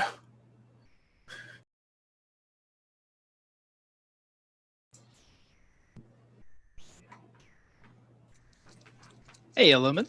Yo. You having fun? I am. Good. About to find out what's going on in this house. Yeah. I also hope it's just a normal house. That just Nothing's has ever a normal house. just that's Just a random reinforced house. walls. It's the strongest house the little pig's built, and that's all it is. Thanks for coming. That's it. I'm Welcome gonna transform back. into a wolf and try to blow it down. You might have some No one has thunderclap, right? Hashtag really not no touching the druids.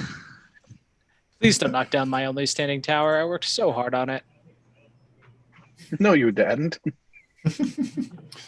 So you're I built saying I blow built 3 catapulted it.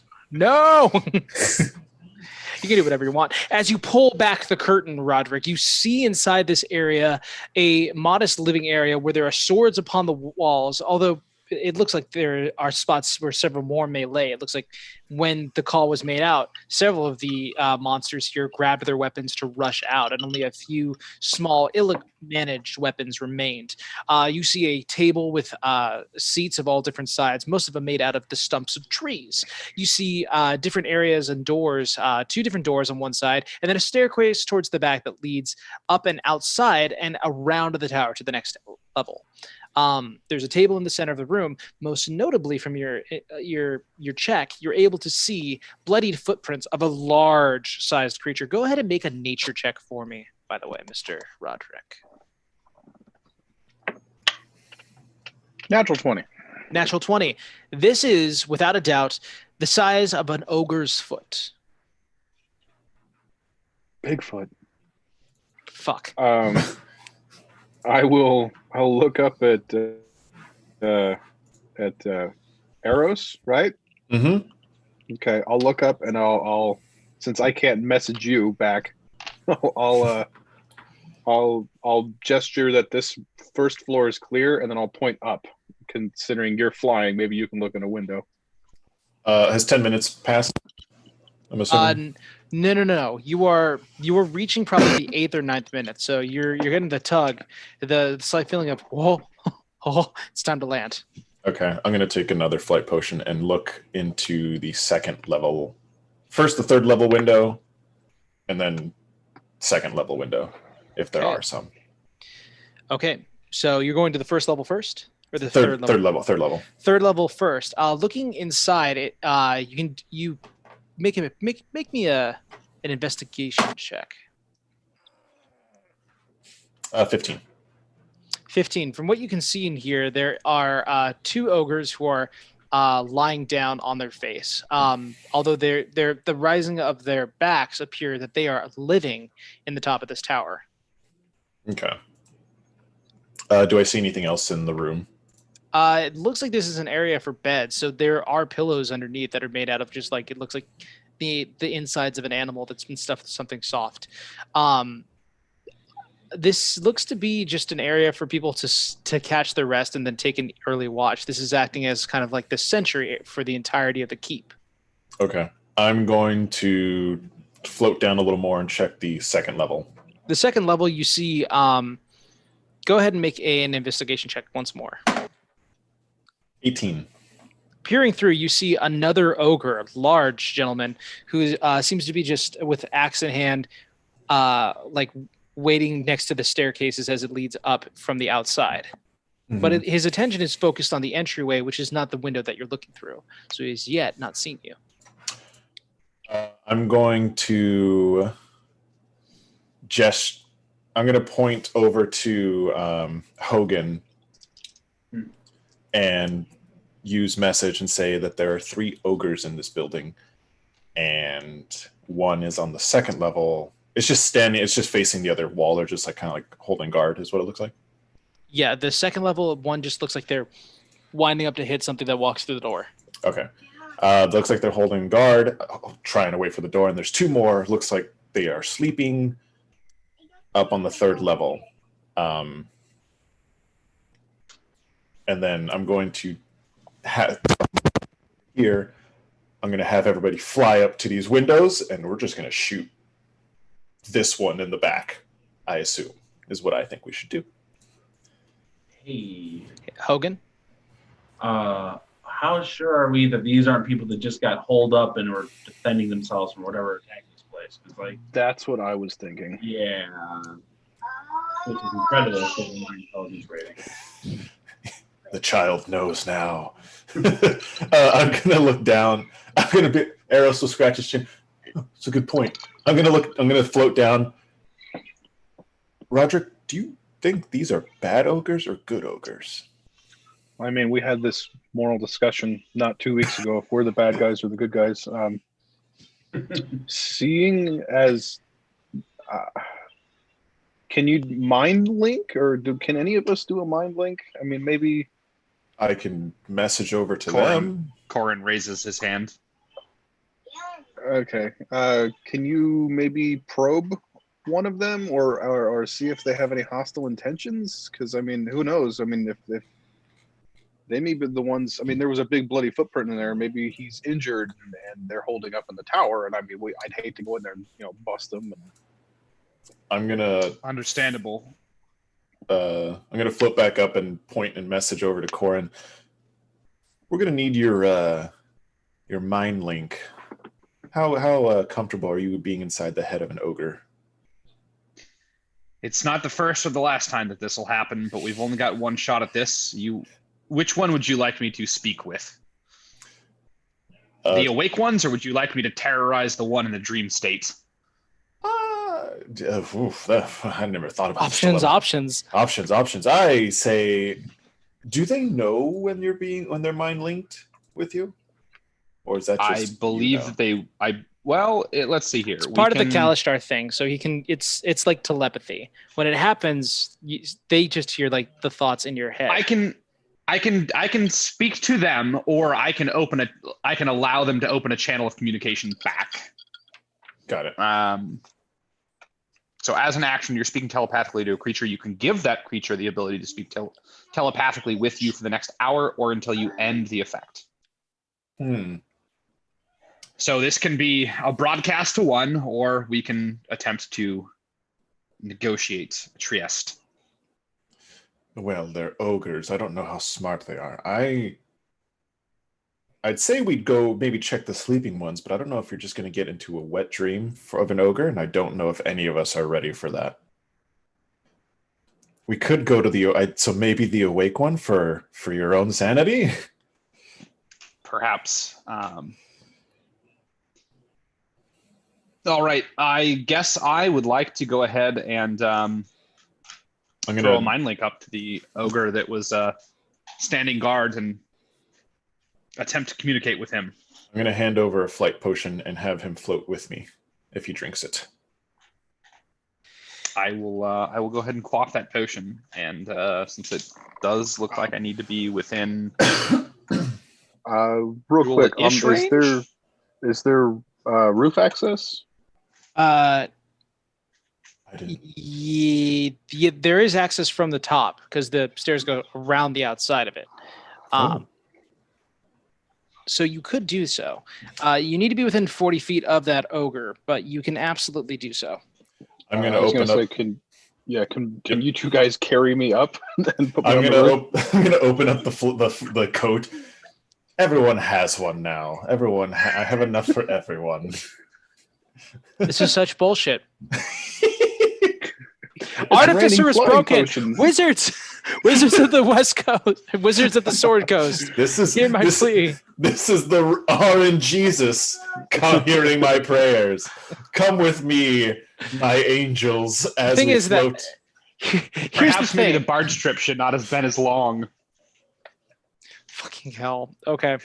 This is true. I think that one's 100% on you. You could have gone like 3 potions in a week or anything, but you're like, one a day. Here's that the beauty. Sounds balanced.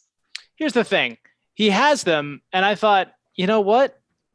Fuck it. It'd be fun. And here we are, and we're having fun.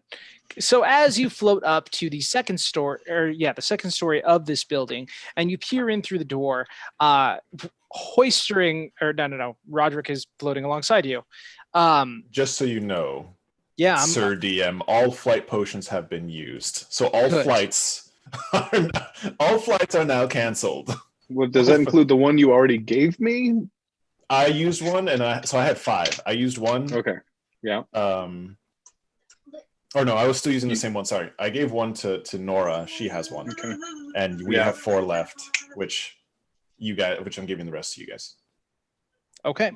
Yeah. And so, as you float up, Corin, you establish the mind link with the ogre. Before I do that, I just want to double check with Eros. Are we attempting to get them to lay down their weapons, or are we looking at what's our everybody? game plan here? Well, now I didn't realize the roof access. My mistake. I was not paying attention. There was roof access, so we might not even need to mind link them. We can maybe sneak in and maybe get a better idea because we can get to the top instead.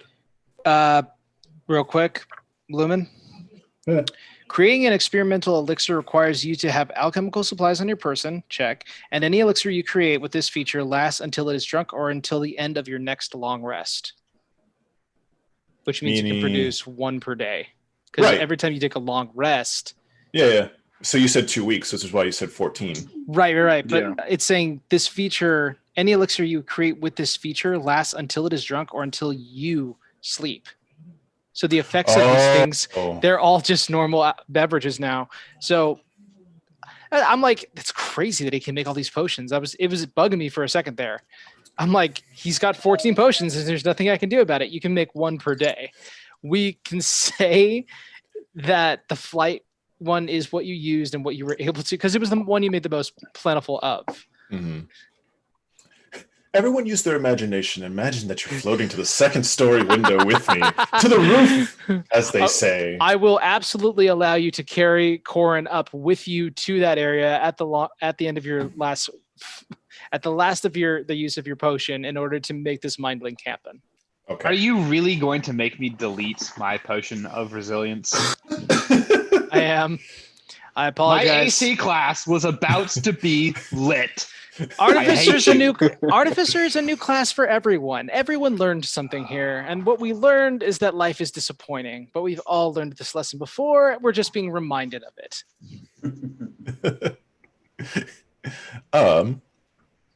Okay.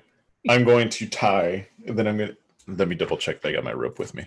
I do. As Eros grabs me by the scruff of the neck and hauls me up. I'm going to rope him with me. Waist to waist as I just float up and carry him with me. Okay. Corin, if you want to now link with this ogre. I will go ahead and do so and attempt to communicate him and ask him what exactly his purpose is and what in the bloody hell is going on outside right now. It's very existential. So you say this to him. Yes. You say this to him, and he looks up. I serve the Tzaryan keep. We've been attacked. By whom have you been attacked? It was a man. A demon in the guise of a man. He summoned swords about him. Asked us where we kept the... He starts to begin looking around. Yeah, that'll work. And he notices you outside. He says, "Who are you to ask such things?" We are here on a fact-finding mission for a outside entity, unrelated to your quarrels here. These goblin, are they your kinfolk, compatriots? How are you related to them? They were my brothers at arms. We all followed the great ogre, Tzaryan. He lies dead now, as do they all. It was I, Bruce, and Alp who survived alone. He begins to lower his axe. He says, "You are not the ones who attacked us. You would not brandish yourselves this way. I will wake up the survivors. We shall have words, and I will see these people who have come to our keep. We may not be alive any longer, but I still protect it. Please do so. Me and the other three here, we wish you no ill will. We are not here for you. We are simply here to discover the source of what happened here. That's excellent. If you would like to join us in retribution for your kinfolks' spilt blood, we would welcome your assistance. He nods, and you see him go up to the next level and wake up the two other ogres. All three of them have axes as they exit out through the openings and meet the rest of your party. Nora kind of looks at them and begins typing quickly. She's like, "What is that? What is she doing there?" She's a reporter. She's just taking notes. Nothing to worry about. What is a reporter? She writes books. You know what books are, right? You mock me. No, I'm being serious. I've never been here before. I knew the partially nude halfling over there apparently has been here before, and he claims it's the bee's knees. Well, I feel a bit awkward on that statement at this point. But Eros, you had a hand? I'm gonna float down. Ogre, say the word cat. Make a persuasion check. 11. Cat. Nora, write the word cat down. She's like, just do it. I'm gonna take the whatever her little device, and it says the word cat. She writes down what we say. That is what she does. That's it. he goes into a bit of his rags. He takes out two very small glasses. I don't read common. Well, whatever we say, she'll write down. That's what a reporter does. You are ridiculous. You cannot mean us any harm. Nope. You would be squished like bugmen. Yep. Bugmen. Many of us died. I am Ooze. This is Bruise and Ulp. This is Laser pointing to Roderick. I nod. This is Blaze going to Hogan. This is Blazer going to Corin. Excellent. You do this. Reference. You do this to me, Lumen. I'm Eros. I'm not the leader, but Blazer leads our group. The manifestation of God. Yes. He has the most impressive armor. Mm-hmm. But this one here has the most impressive muscle. Thanks. I've been working out. I thought for a sec there he was referring to Hogan. That's the first time I've seen him. He's looking over at Roderick, who is standing, not intentionally stealth, but just because of his +6 to it, he's just always a little bit harder to see than most people. It's like passive stealth. Yeah. I'm just How long have you been standing there? No, he looks at the pile of corpses and I'm just laying there. Get out of that. Those are my brethren. You disrespect them. It's also unsanitary. Yeah, filthy. They kind of smell like strawberries and lime. It's weird. It's not when you think about it. Now, we were attacked by a single man who was on his way here to negotiate the release of a prisoner we found in Valinor. A gnome. Kept on saying the name was Uz. What was the name of it? The prisoner. This ogre kind of looks over. He says, "Yeah, her name was Many Musgraben." Many Moose? Many Musgraben. Minnie Mouse. Get it right. Wait a minute.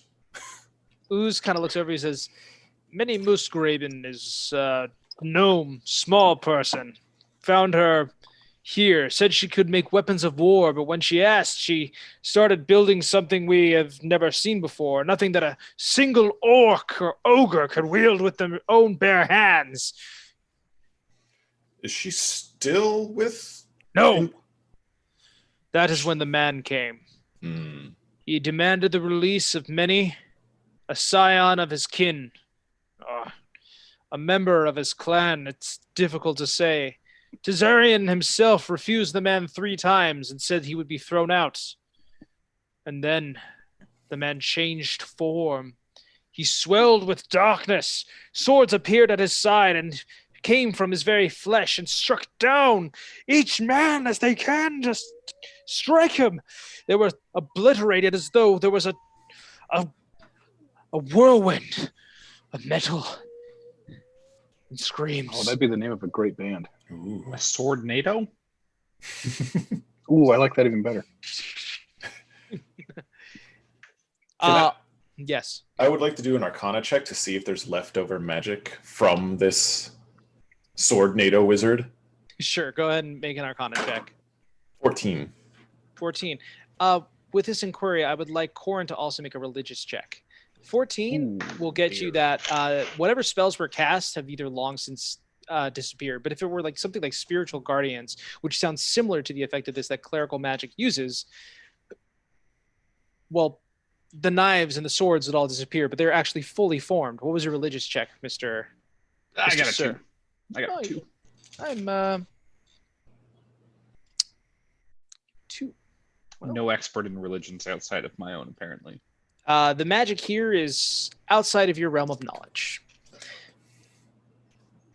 I would Ooze, from this wizard did anyone try to fight him back? And maybe there's blood of him somewhere, some cloth, something I can use. He goes over and he lifts up by the arm a hobgoblin who's bisected at the waist. He says, "This man ran at him with a mace and attempted to strike him down, and he was obliterated as he came close." He goes over to an orc and picks him up.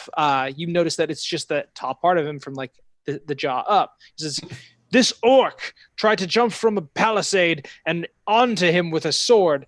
He was eviscerated into pieces before he got close. No man could lay steel against this man's blade. And even his own skin seemed to be impervious to touch. He wore no armor, for he had steel around him." It sounds like he may have been a warforged. He was a man, fully formed of flesh. He materialized the swords and spears and axes, and bows and arrows from his very skin. But he was flesh when he arrived, when he had asked thrice to release the prisoner. I swear this by all my oaths. By the oath I made to Tzaryan. Oof. It's been a day. We all have complicated names. His name is Pope. He's like... I'm going to, with all the information, I'm going to see if I can do anything with the crystal ball to scry and see if I can see where this wizard man is. Excellent choice, sir. Well, I rolled a 2, and this wizard man, with a +3 to wisdom, will not be able to... He's in the bushes over there. Get him! Oh, get him! Oh, shit! Fuck, I'm done for. He's been watching this whole time. Oh, no! Break his legs. No! I use those for walking and running and sometimes sitting. I was going to do squats with him, I promise. Okay, so you can see and hear a particular creature you choose that is on the same plane of existence as you. It makes a wisdom save modified by how well you know the target and the sort of physical connection you have to it. So you have heard of the target, so he has a +5 save to the modifier, but it's not going to matter because that'll just lead him to having a 10, and the save is 7. Now the connection... Hang on a second. The save on, let me double check. The save is a 17. Yes. So it gets modified based off of what you know. So for example, If you have secondhand knowledge, it becomes like a. Hold on a second. Sort of physical. If the target knows you're casting a spell, it can fail the saving throw voluntarily if it wants to be observed. Mm-hmm. So if you've heard of the target, it would be like a 22, and then you. Oh no. I think that's what they get. They get a +5. That's what I think. I don't know. That's what would make sense. So I'll go ahead and say that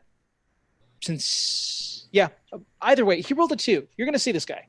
Yeah. I don't know what I'm penny nickel and diming it, probably just for future stuff. Looking into this crystal ball, you go ahead and cast the scry on the gentleman in question, and you see a robed man with very short black hair that looks like it's been cut haphazardly, who stands in a robe with a single sword with a bit of amber in the hilt. As he begins to recite, it seems like prayers. He says, "Amnodan raktokesh, ifodan raktokesh, estabar raktokesh." And then he inhales and he walks over a bridge, and underneath that bridge you see like a moving liquid. But upon like just a brief glimpse that you get, it seems as though it looks and appears like blood slowly coagulating. As he walks across the bridge, he places the sword down into the ground and looks out towards a cave entrance. He says, "My time is nearly here. There will be a reckoning. I am ready." Do I see any markers? Like anything I can recognize from his point of view? As he turns, you can kind of see like his face, and in the background, you see the entrance of the Tzaryan keep. Is it far away? Is it? Well, you guys are in the keep. It looks like the entrance, the place you walk through, is visible from the outside of his cave. Okay. Oh, like directly in front of it. Okay. I'm going to snap out the crystal ball and kind of gesture in the direction. It looks like he's in front of the keep. About how far did it look like? Oh, probably 75 feet from you, roughly. He's in a cave 75 feet from the entrance of this keep. Looks like to be into the mountains just over yonder. I look over to... Let's go kick his ass. Ooze, bruise. Oh, you want in on this? You want to come kill this wizard with us in this cave? It just doesn't seem far from here. With respect, we have lost much already today. We are not ready to lose even more. We have many dead to bury, and I do not wish the fight that is to come. So you're going to bring dishonor to the dead by not getting retribution for them? That's not very ogre-like, but hey. Weak sauce. Yeah, boo. He looks over to you, he says, "You will not Do you want to live survive. forever? Do you want to live forever or not? Come on, let's go kick some ass." Make a persuasion check with disadvantage. Disadvantage? For That's two the reasons. opposite of what I want. One, because you're a human and he's an ogre. He's never going to fully trust a stranger he just met. And two, he just watched literally everyone he knew turn into paste. 10. He says, Should be motivation. "If you return here, small human, and carry the head of the man that slayed my tribe, I will swear my axe to you. But I will not take on a fight I know that I cannot win." Well, with that attitude. He is sassy. He will be dead soon. Well, I mean... Maybe. No. So... The three ogres begin to like collect pieces of the dead, and like as they're picking some people up, like more limbs seem to fall from them, and like in frustration they just like throw down one onto the ground and begin like start creating like makeshift graves for them, like just lining up the bodies. It is a gruesome sight. You see the one you guess is called Ulp take his axe and like cut the intestine of someone who was hung by his own, and he just kind of like falls down. He's like, "Oh, all the smell." It's a pretty gruesome sight. One of the orcs is having a mental breakdown. I have his arm and her leg. I have his arm and her leg. I don't. He's like putting them together. He's like, doesn't understand. Oh. What would you guys like to do? I'm look over to Nora. Nora, here's your story. For best kill a wizard man who seems ready to die at some point. She's like furiously typing it in. She's like, "Yep. Are you serious about going to fight this man?" I don't see why not. I mean, I can see a lot of reasons why not.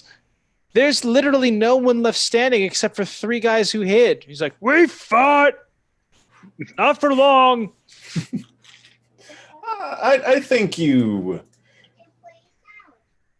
story on the train didn't do justice to what really happened. There was a lot that happened there. So I want you to see firsthand what we can do. Right. Those were against orcs, right? You killed like 3 orcs, maybe 4. There are easily 13 orcs who were killed by 1 person. Yeah, but they didn't have me. This is true. Oh, you're right. Never mind. This is true. I mean, we've easily killed more than 13 orcs. Shh, don't say it too loud. Jesus. The bad orcs, the ones that don't like ogres. I don't know every orc. Stop being a speciesist. She says, "I will record your whatever happens between you two, but I gotta be honest. If it looks like you guys are gonna die, I will sing songs of you and make sure you are immortalized in the paper. But I will not stick around to see if I can help. I am not equipped for that. This is my weapon." And she holds up like a pen. Oh yes, the penis mightier. No, As the they pen say. is mightier. The pen is mightier. I Oh, remember God, I've been hearing saying it peen. I'm pretty sure it's a peen. Have you seen Hogan? That is the strongest amongst all It's like a men. baby's arm holding an apple. Charlotte, it's weird. There's no metrics for women watching this episode. I don't understand why. His name is Taint Von John. It's in the name. What do you expect? What the fuck are you guys doing? We're gonna go kick some ass. We're Okay. gonna go kill some wizard. All right. You want to go to the cave? Yes. Yes. Okay. Sneakily. Extrapolating the information from just context clues, you're pretty able to find the area. And I think now's the time, right? Now's the time. I would like to go ahead and share with you this. Damn it. There we go. This map was created by. Oop, hang on a second. I wrote something for the occasion. Cantrip Maps made this beautiful map. You can check out more designs on his Instagram at Cantrip Maps. That's at C as in Charlie, ANTRIPMAPS, Cantrip Maps on Instagram for more awesome things like this. This is just a tester that he sent us, and it looks amazing. I mean, look at all that stuff. That's just fantastic. And we're only going to use this front portion of it too, which is an absolute travesty. But I regress. This, you guys probably don't want to be in there just yet. We can go ahead and place you just on the outside right here. Just no problem. There, we stack you up over there. Okay, what is the plan?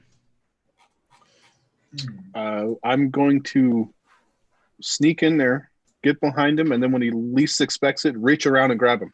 Wait a minute. Wait. Hold up. I don't know if a reach around's the way to go here. Yeah, you're right. I barely know him. Just go number 2. I'm going to sneak in. Okay, so we'll go ahead and focus on where the action is happening here. Go ahead and roll a stealth check. I will go ahead and say that this gentleman is not here currently. I just placed him in there because I'm like, I need to know where he's going to be later. Mm-hmm. Okay. 16. 16. So you go ahead and you enter on in. The target, your person in question, is located right here. He has his back to you. It looks like he has not yet seen you. That's ominous. I'm just gonna hug the wall until I can get close enough. So. Don't be suspicious. Don't be suspicious. Don't be suspicious. Don't. Right up there. No. I'm more of a Kronk from Emperor's New Groove. He's just doing his own theme song as he's trying to. What's the plan, boys? What are we doing? I'm gonna point over to Roderick and do message again and say, what do you see? What do I see? Do you want me to perception? You really don't need to. You can view with your eyes. This gentleman is just standing above a bridge, and it looks like there is something that is liquid, but definitely not water below him. It seems that he's just fervently in prayer, repeating the same words that Eros heard earlier. He's repeating himself, and he's in some sort of maybe a trance, but there's some funky looking water. I mean, do you guys want to come in, or do you want me to go up and poke him? I mean, I will. Does anyone? I'm going to try to repeat what the wizard was saying. Does anyone recognize these words? I only speak Common, Elvish, and Kuori. Kuori, yeah. I speak Common and Halfling. I speak Dwarvish and Primordial. Halfling chant. Nobody here speaks Infernal? Guys, I don't think it's Common Tongue. Damn it! This whole video is common. Damn it! We can rule that out by all three of us. At this point, the reporter is just surprised we've made it this far. Right. I'm going to also attempt to sneak in and stealth in. Go ahead and make a stealth check. 8. Okay. Oh. So as you walk in, say about there, this man turns around and he says, I can explain everything you've seen. Sure, go by all means. Go ahead. Start talking. Explain it all to me. Does everyone want to join in at this point? Might as well. I will stay in the shadows. Wasn't the initial plan, but he approaches another 10 feet. He says, friends, I am but a traveler like yourself, a man of God, and I acted on the will of my Lord to bring Cover and Eberron together as one. I have seen the path that has led us to our salvation, and it lies in the blood. And he kind of references this river behind him. He says, not of yours or not of mine, but the blood of the evil, the blood of the wicked, those that are truly monstrous. For in them, we can accomplish great things. The destruction of these monsters. What monsters are you referring to? What are you wanting to do? Those of the Goblin Empire that stood here on Cover many years ago. I was among few that have seen the horrors of this empire resurging. They were warlords, all of them, and Drome is their last place of conquest. They are the Dakan. The Dakan have been here first before Cover was saved by men like you and I, taken into the hands of greater gods and purged of the evils. But it is not enough. And they've remained here, and their foul mark has left this land scarred. So you hate goblins because they took your corn?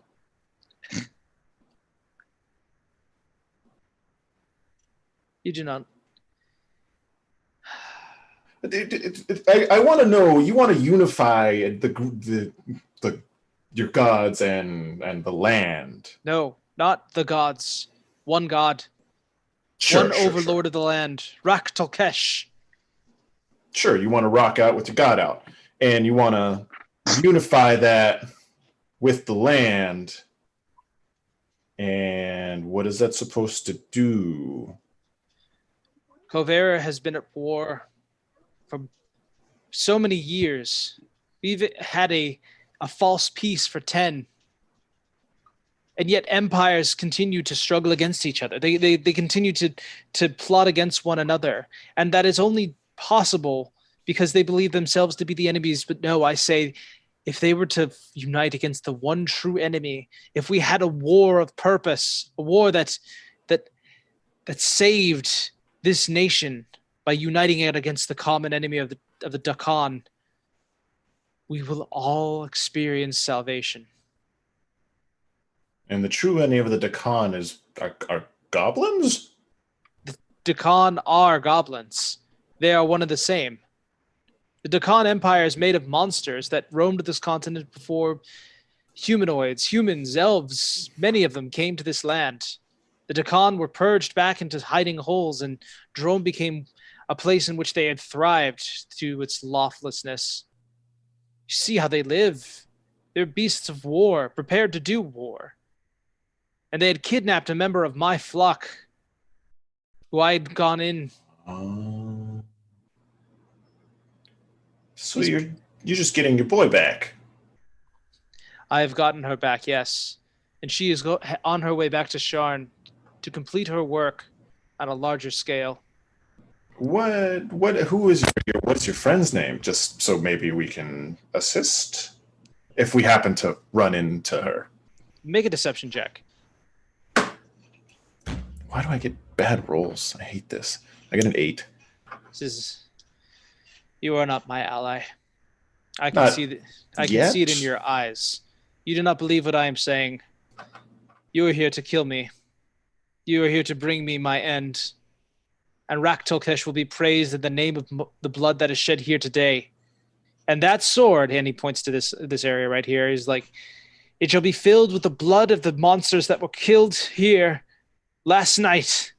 And we will reform a wraith under Rak Tolkesh's name to show you the true power of this fiend, the Overlord's might, and to praise him through this violence. Yes, Roderick. The sword he pointed at, is it just like stuck in the ground, or is it like magically floating there? Or? No, it looks like it was just stuck in the ground.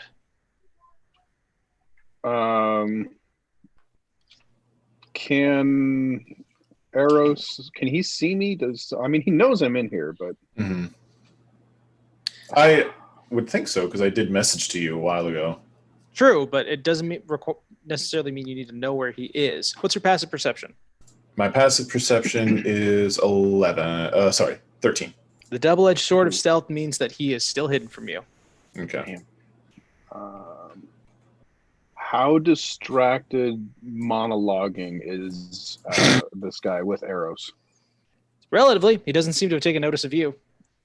I want to see if I can get closer.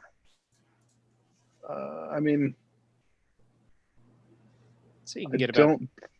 Yeah, because I'm trying to my game plan is to get the sword and throw it in the river or something. Just something to screw him over. Sure.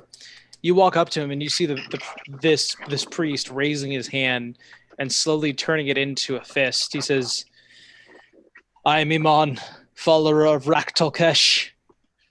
And today you will see judgment. And you start to see elements of the blood begin to rise out into the air and circle themselves around the sword, to the point in which you see a red mist take form and someone arrive in a spectral form and lift this sword from the earth. I would like everyone to roll initiative. Roderick, for the record, you are still stealthed, and so if your first hit will be with advantage. Should you make it? Okay. Let's do this for my boy. Okay. I'm gonna need all my books. There we go. Maybe we can fight this guy outside the cave. where there's Oh. not. Stop it. Stop that shit right now. Quick, run outside! Eros, let's lure him back through the choke point. Yes! Guys, come on. Let's look at all this. It's great. Who knows what that is right there? I mean, I'm just not a fan of caves. It looks Alrighty. like a goblin elbow. 25 to 20, asshats. I got a 20. Natural Mr. 20 plus 1, please. Ooh, I will go ahead and put Corin at the top of an initiative, followed swiftly by Eros. 19 to 15. That's going to work out. We're going to run outside. Knock that shit off. 19 to 15. 14 to 10. 14.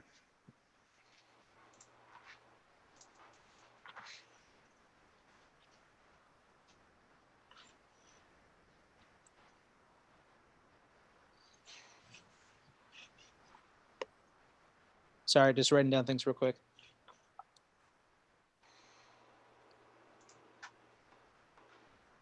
Okay, and then that will leave Hogan as the last initiative. I got a 7. I feel like, again, do you always roll poorly on initiative? It feels like it. Like, I mean, my bonus is 3, but I really only roll single digits or worse. All right, Corin. Only with your campaign, by the way. Oh, we're going to make this about me, not your shitty rolling or your shit, guys. Me. You die first. Hogan, it's your go. No, it's not. Corin, it's your go.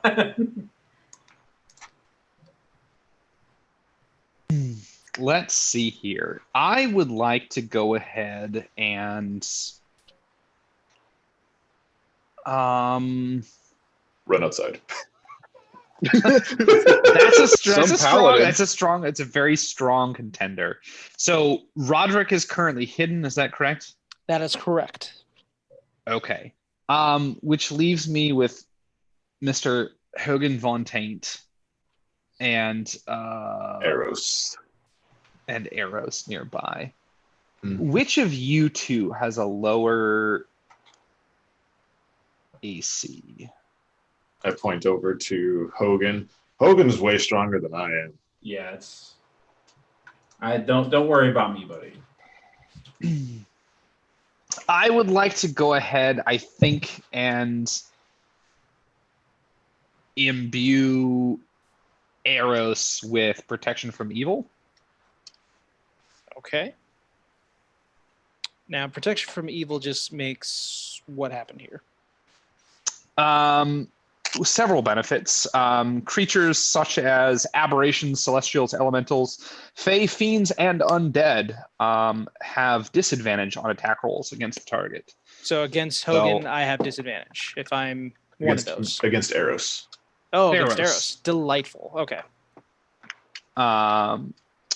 And if the target's already charmed, frightened, possessed by such a target is a name. Yeah, okay. So yeah, I think it's just kind of a buff against him, against the specters. Cool. Okay. And that's going to go ahead and use one of my spell slots.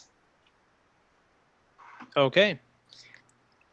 Anything else? Bonus action or movement?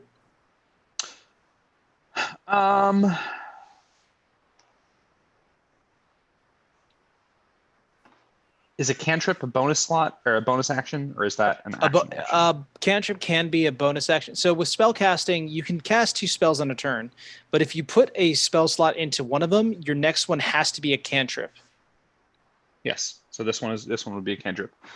Is the casting time for the spell a bonus action though, or is it a regular action?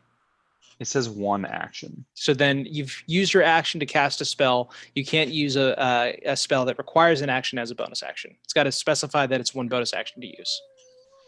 Fine.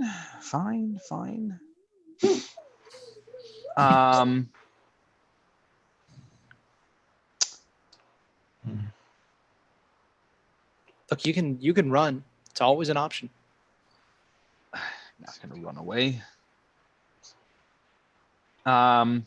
Yeah, I think that is that. No, that's another action. Then I guess my bonus action is that I'm going to draw both my longsword and Morning Star and I'm going to prepare for battle. Cool. If either of them make a move towards me, I want to go ahead and smack them. Okay. But I'm waiting for somebody to make the move. Okay. So, are you want to stay there or do you want to move? I'd like to move maybe like slightly forward. Like 1 square in front of arrows. You got it. Oh, in front of arrows. Okay. Yes. Do you want to be literally in front or just to the side? Forward. Yep. Just like that. Okay, perfect. Next up, we have Eros himself. Eros, what would you like to do? How do you plead? Corin, do you have hemp rope on you? I do, in fact. Can I take it from you?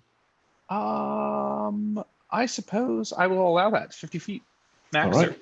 I'm going to tie my hemp rope to his hemp rope. I'm going to, let's see, I got my 30 feet of movement. Let's see. If the diagonals go, what is it, 5'10", 5'10", something like that, right? Precisely right, yes. Okay. We tie it between our waists and run forward, attempting to trip them both. I'm going to see if this is doable just because of where the man is positioned currently. I'm just thinking that maybe he can be tackled off and by someone who is hidden to see if it is doable, and then I feather fall you and throw the rope at you to keep you to come back up. Wait, what? Hold on, run that by me again. What is your action? So as of right now, first off, I'm gonna move 1, 5, 10, 15, 20, 25 feet to my left, and then 5 feet up. So you want to be here? Correct. Okay, done deal. I'm going to take a shot. Actually, yeah, I'm gonna first off. Did I already use getting the hemp rope and making a knot? Does that bonus action? Bonus action. Okay, cool. I'll do it next turn if I survive. I'm going to take a shot at the haunted one with my rifle. Go for it. 6. 6 does not hit. Yeah. As you fire with the pistol, this spectral shadowed figure of blood and shadow just takes out a shield and just smacks against it. You're seeing the ricochet hit into the dirt. That is your action. That's your bonus action. That is your movement. Mm-hmm. Okay. Next up, we have the haunted one. Haunted one's going to go ahead and approach Corin, and he is going to go ahead and swipe at him. He's going to go ahead and just take a. Let's go make it a good old-fashioned longsword. And he's going to go ahead and do martial fury. So, hang on. Never mind. So, shit. I'm not using that dice anymore. I rolled a 9 to hit. So it does not hit you. It just strikes against the longsword that you have out there. And he's going to go ahead and use Martial Fury. So as a bonus action, he can make 1 weapon attack. If he does so, attack rolls have advantage against him until the start of his next turn. Mulligan, let's do it again. 10 does not hit. So let's go ahead and move on to this stranger, who's going to go 5, 15, and that'll be 20. He'll go ahead and place himself right in between you two, and he is going to go ahead and cast he brings his hands together and casts a spell in which you can see everything within 15 feet of him. Mm-hmm. You see these creatures similar to the haunted one themselves, only fainter, with drawing out swords and knives. All of them look misshapen, almost deformed, asymmetrical faces of fiends that begin to brandish out weapons and look at you with fiendish delight. So he's cast Spiritual Guardians, and I believe that effect happens on your guys' first time turn inside there or when you enter it for the first time. So we'll go ahead and get to that in a bit. But for right now, I'd bring it over to Roderick. Well, considering the stranger moved and just sucked the glory out of my plan. Yep. Mine too. What, you're coming closer to me? I can't kick your ass from all the way over there. How close can I get to that haunted one? I'd say 5, 15. You can get right up to him. Well, probably your full movement. Well, you're going to go ahead and get me an advantage range, though. Not. Yeah, there we go. That's what I like to see. Motherfucker, you were stealth. I know, and I am still stealth. And you would have already had advantage because of the martial ability. I know, but I want double advantage. It's not a. No one is allowed to use those two words next to each other. It is forbidden. It is unholy. So but real quick, did that use all my movement? Yeah. Okay.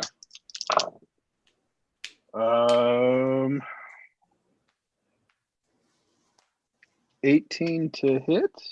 18 will, I believe, actually 18 hits. Checking. Hits, damage. Are you going to count him as surprised? Because I'm trying to figure out the assassin thing. Because I think he took a turn in combat. So in this case, no. He took a turn. Yeah, no, it's not going to double my damage. So it's just not surprised. Yeah, right. Let's see, 9,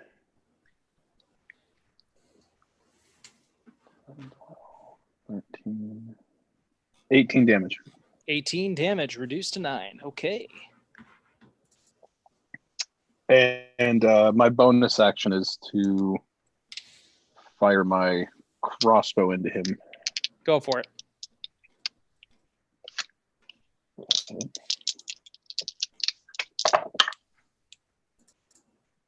24 to hit. Does it hit, Brad? Yeah. Brad, I can't hear. Was your mic working? I couldn't hear you. Just go fuck yourself and roll the damage. 13 damage. Okay. And I'm spent. Alrighty. With a quick swipe with the rapier and a follow-up shot with the hand crossbow, both attacks enter into this person's form, and it looks like it is partially material where it stays in there when you swipe at it. It takes a look over with burning red eyes, and its fury is known in the depths of your heart. It has decided it's going to go ahead and fuck your day up. We move on to Hogan. All right. Well, as every great barbarian has said before me, I rage. Start things off. And, all right. Arg. All right. So Hogan is gonna mosey his on ass down here, 10 feet. Now, question for you, because I'm still kind of new. I need to have someone directly across from me through an enemy for advantage, correct? Ordinarily, yes, for flanking. However, you have advantage because of the martial fury trait that the creature tried to use on Corrin. So all attacks on him this turn until his next have advantage. So Brad, yeah. I should have had triple advantage. Ooh. Adam, leave this conversation. Oh. Cut his mics and his feed. No, I don't. All right, well, I am going to attack, so 8, 4, 10 plus 4 is 14 to hit. 14 will not hit the creature. So Curses. It's a very mediocre advantage roll. Excuse me. Okay.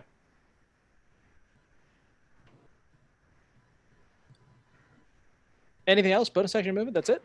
That's all I got, man. Sorry. Okay. I should have started. I scratched myself with like what Adam did. Okay. So you go ahead and take a swipe at this creature, but even beset on all sides, it is a feverishly war-like entity, and it will take any attack from any area. As you strike into it, it rebuffs the attack, and from behind you, you see a creature just kind of shiver up and like kind of displace itself behind you and go to take an attack. I would like you to make a wisdom saving throw. Oh boy. You're so wise. Oh. Wait, me, right? Oh yeah, you. Okay, I thought so. I wasn't totally sure. But okay, so here's the thing. Yeah. That's a natural 1, but it has a halfling feature. Because I'm lucky, I can reroll a natural 1. True. So I'm I gonna try do to save appreciate my- that feature. Go for it. Yeah. But you got to take this roll, right? Oh, that's not much better, but that is a 9. 9. A lot better. It doesn't do it. Negative, sir. You will go ahead and take 3d8 of necrotic damage as this creature sinks Jesus a Christ. blade into you. Oh yeah, 15 feet of radius on this bad boy. And This you is shall not- take... This is not psychic damage, correct? No, this is necrotic, but it's your rage is bludgeoning, piercing, and slashing. And I have the bear totem, so I have resistance to all damage but psychic damage. Are you shitting me right now? Hold on.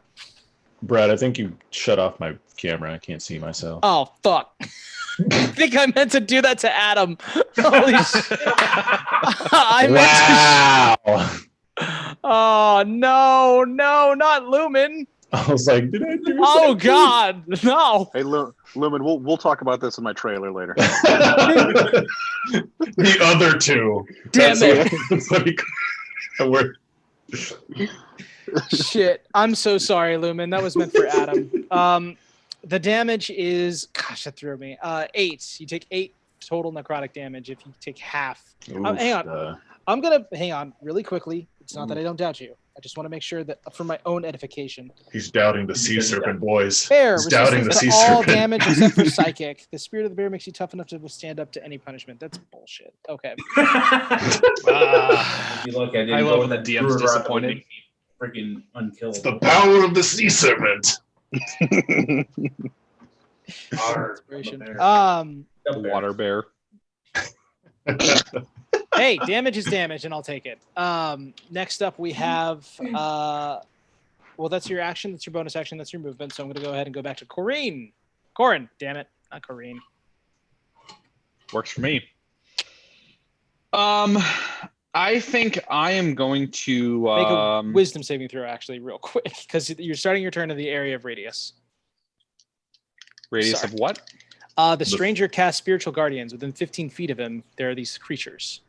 Mhm. I love it. Awesome. I'm a big fan. Well, I will go Oof. ahead and make that saving throw. Go for it. It's a natural 20. I will also point out that I have advantage on wisdom saving throws, so I believe that that's 20 plus 4 plus. Well, advantage go means you fuck just roll.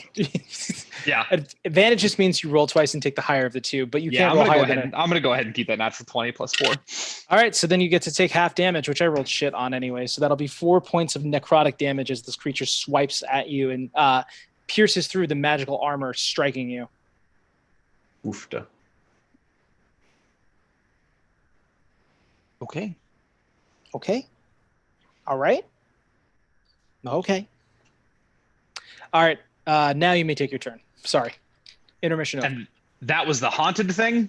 That was the no. That came from the stranger, the priest. Please Okay. kill the haunted thing. Please kill the haunted thing. Okay. All right. I would like to go ahead and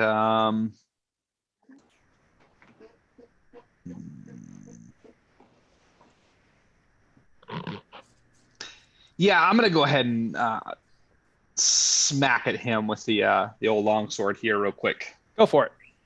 So Go ahead and do a smack. That's gonna be You have advantage. oh, it's 18. Did you roll twice? Nope. Yep. So that's an 18. Just see if you crit. 13. 13 will hit, or 18 will hit. Excuse me. What is the damage? That's gonna be 1d8 plus 4. That's gonna be an 8 Okay, reduced plus to 4, so 12. Shit, reduced to 6. Okay, you strike into this creature, having it given itself a poor advantage from trying to strike so hardly at you before. You strike into its center, it kind of gasps out and pulls the blade out itself, kind of seeing its weird ectoplasmic red mist-like form start to knit itself back together again. Bonus action or movement, Mr. Korn. Yeah, I'm taking that Morning Star and I'm swinging for this sucker's head. All right, bonus action to do so. So you don't add the +4 to your hit, but you can, if you hit, you get to take the damage, and you still have advantage on the attack. Don't add the +4 from the Morning Star. Got it. Let's see here.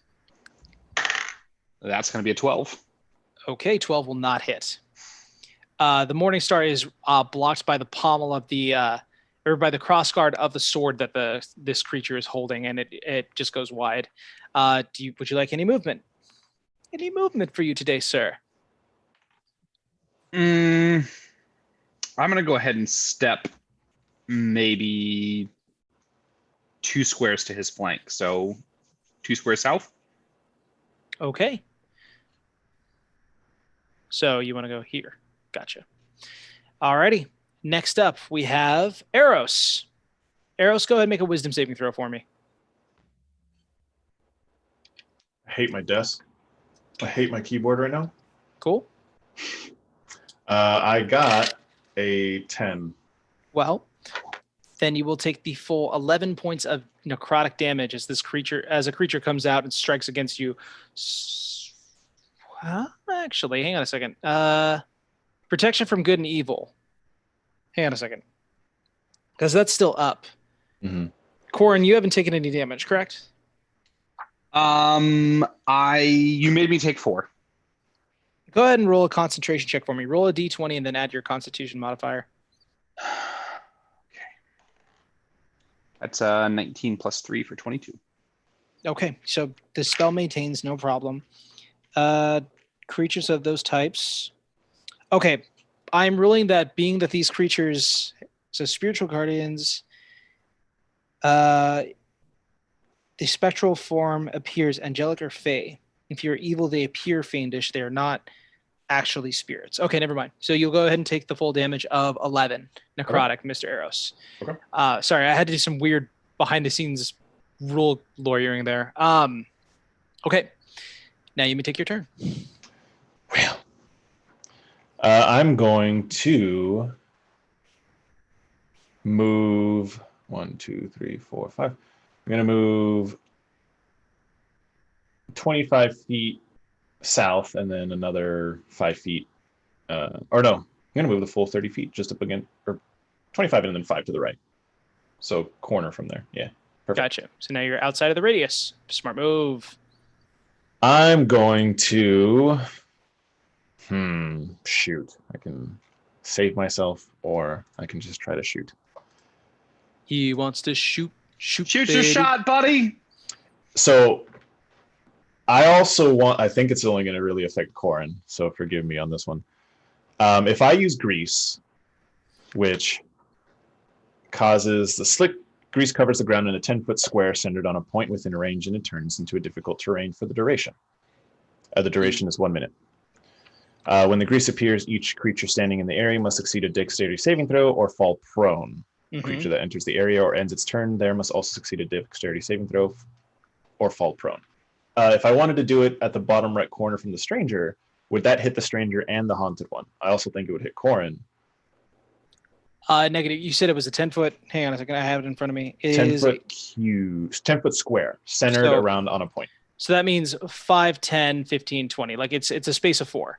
So Yeah. no, it would only affect someone. It would only affect like Hogan. It would affect Corin. It would affect Roderick. You can choose who it would affect. So even if wait, what?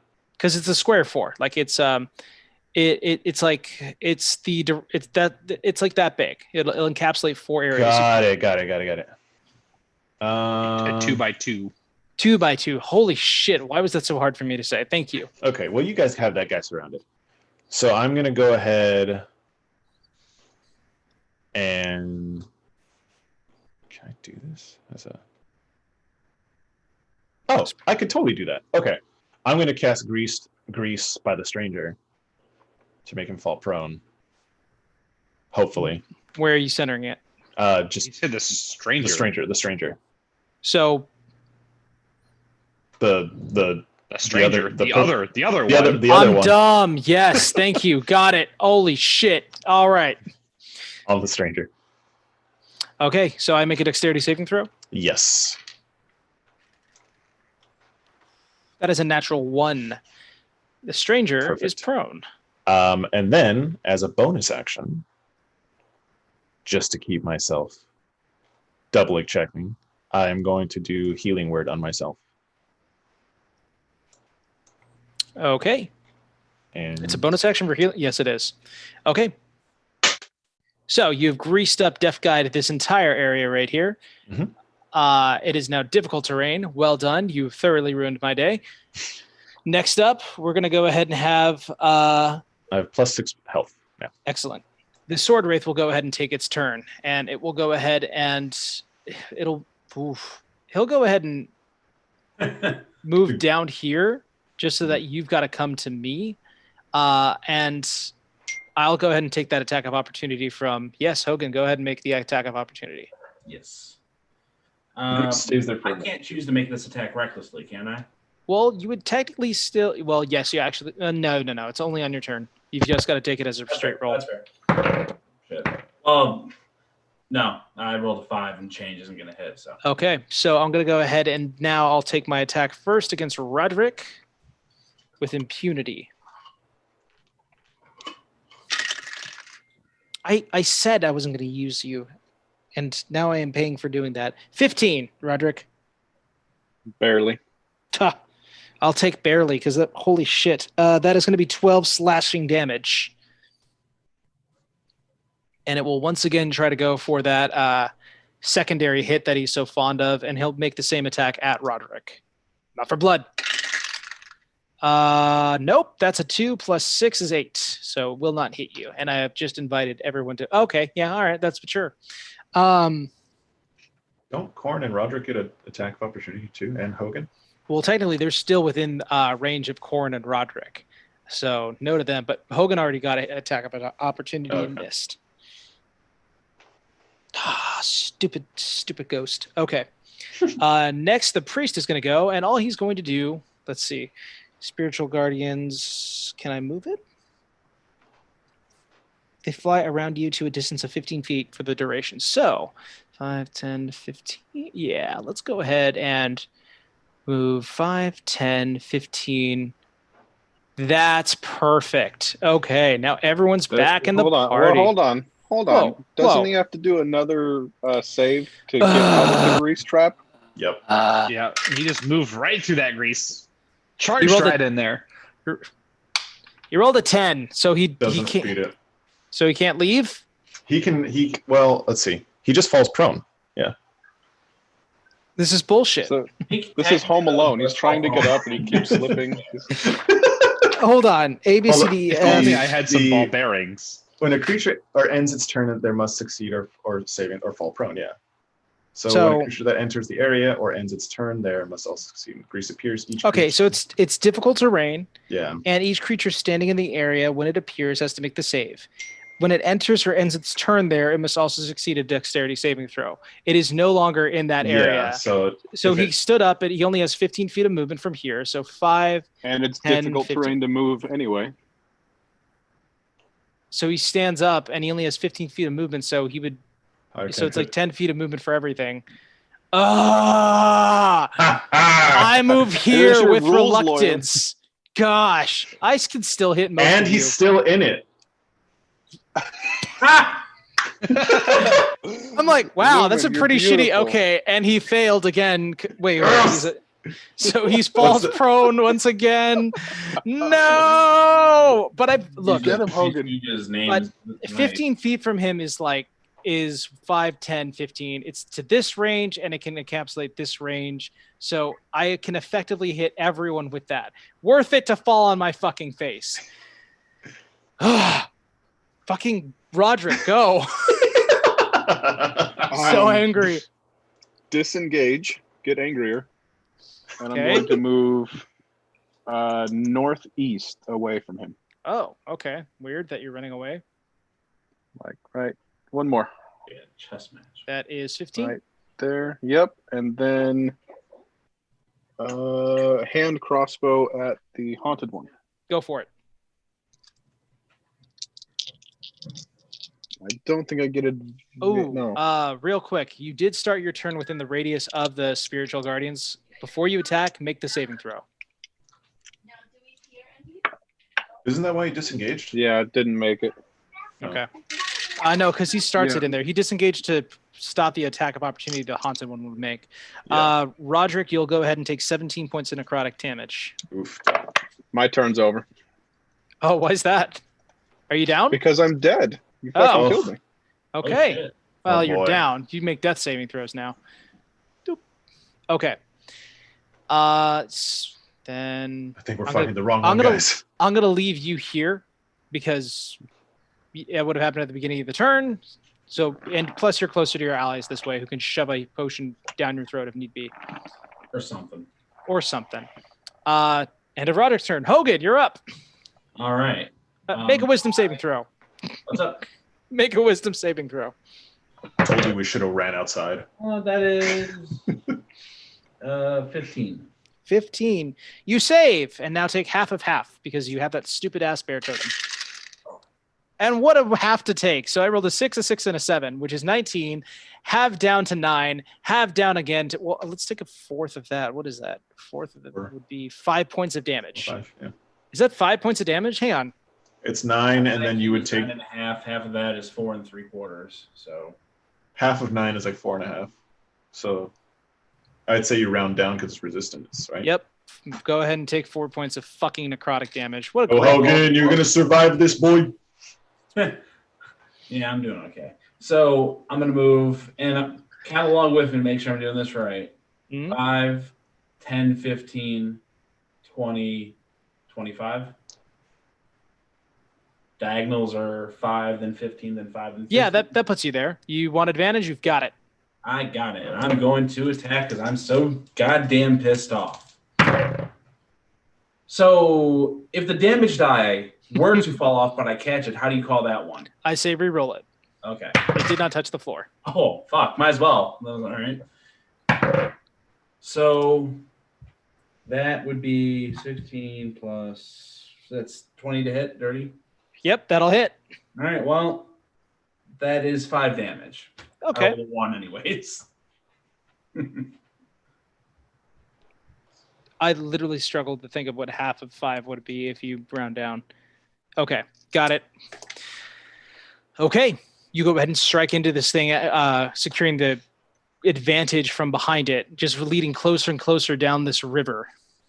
Yeah, let's get the money shot. Okay. Next up, we have Corin. Corin, make a wisdom saving throw. Oh, hang on. Hogan is at the end of your turn. That's action. That's Yeah, that's movement. not I'm sorry. There's nothing Okay. else. All right, Corin, wisdom save. That's going to be a 12 plus my wisdom. That is plus 4, 16. Okay, that will save. You will take half damage, so you will take 5 necrotic damage. Jesus, fuck this guy. I just want to be a little bit closer. Who did that come from? The stranger again? Yep.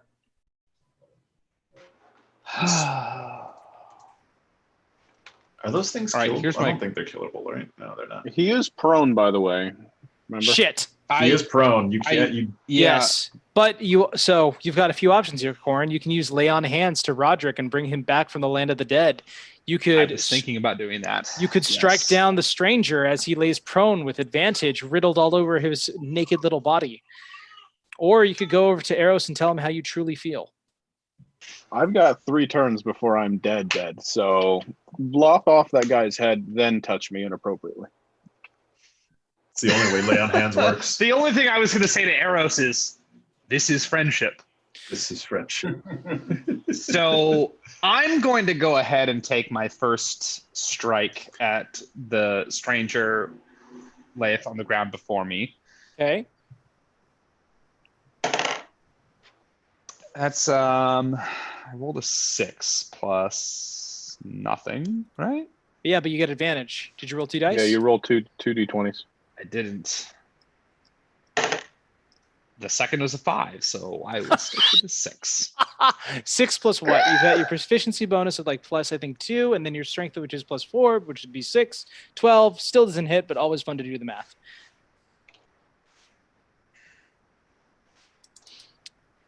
Okay. Okay, well then.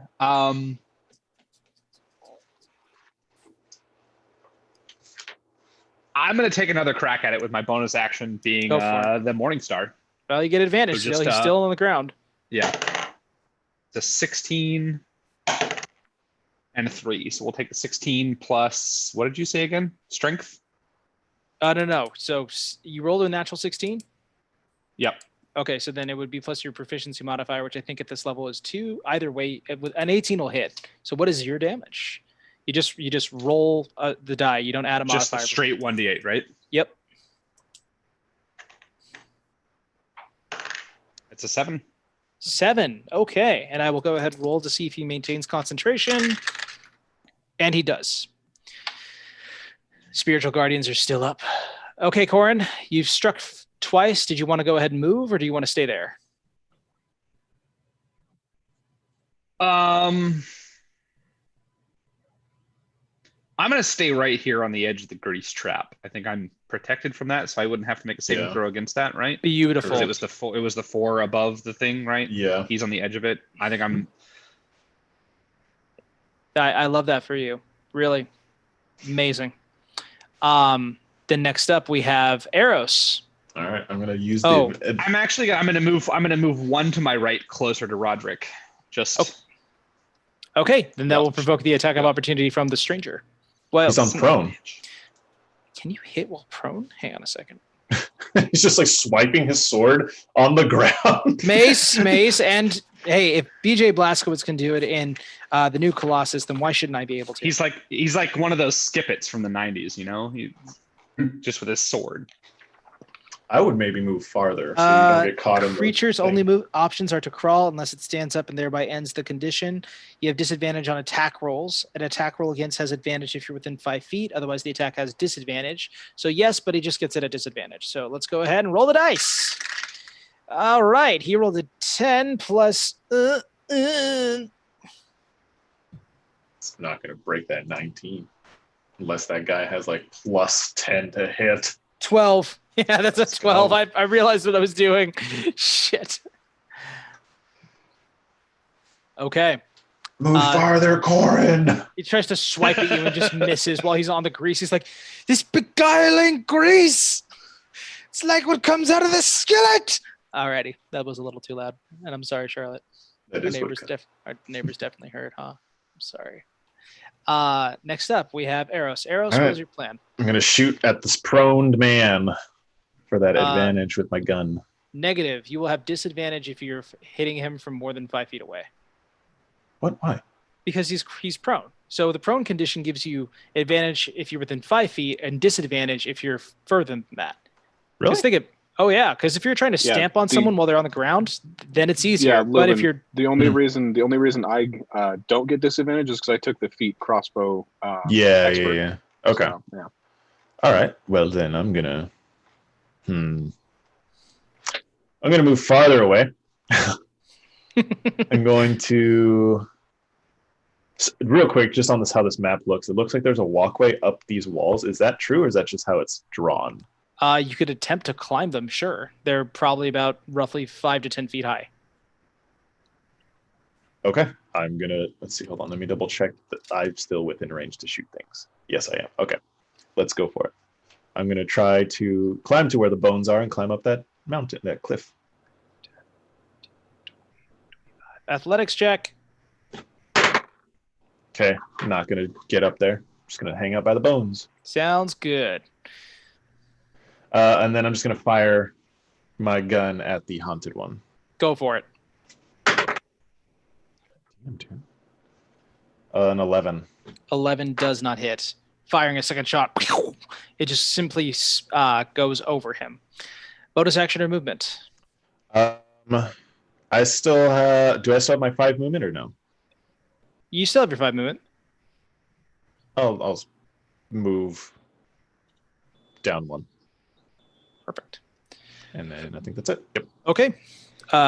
Next up, we have the haunted one. Will go first. Let's go ahead and have him. Gosh. Corn was right there for advantage for a second ago. I'm really, really upset by that. That really, really. You encouraged me to stay there, sir. I feel like you're taking advantage of my naivete. I would, except that you're a smart player, so you knew to move. I'm going to go ahead and strike at Hogan Taint Von John. Yeah, finally we're getting somewhere. That's going to be a 24 to hit. Yeah, it does. Alrighty. That's a shitty damage roll. That's going to be 6 slashing damage, reduced down to 3 for you. Oh. And I'll go ahead and make that extra bonus attack extra special by hitting you again, Mr. Hogan. Okay. That would be it's plus 6 to hit? Plus 6 to hit. Yes, 17 to hit. It hits. Cool. That's 5 points of slashing damage, and all attacks against him have advantage once more. Well, at least I got that going for me, which is nice. Yeah. So I'm going to go ahead and move the stranger. 5, 15. Actually, hang on a second. There's only 2 over here, so I'm just going to go 5, 10. Oh, I want you. Oh, right. He has to get up. Mm-hmm. Now he's out. But that will do. That will do. That'll be just fine. Okay. And he is no longer in that condition. Correct. Alrighty. Next up, Roderick, death saving throw. Is this the first time he's been down? Yeah. This is his first save. You're good. Excellent. Moving on. Hogan, you're up. All right. I've still got my. We'll make a wisdom saving throw. You're exactly correct. I'm making a wisdom saving throw. Sorry, Mike. I forget about it every time. Christ. Rolled a 2, which is a 1. So dirty 1. Alrighty. You will fail that, and you will take 12 points of damage reduced to 6 because fuck you. Ah! All right. You may now move about the cabin. All right. Well, I'm now going to attack the haunted, and I'm just so angry. So, first one is not even considered. The second one, fucking 12. 12 to hit. Yeah. Okay. 12 will Mike, not hit. you might want to get some new dice. These have been pretty good dice up until tonight. Jeez. Alrighty, you missed the haunted one. Man, some bad rolls on this guy. He's okay.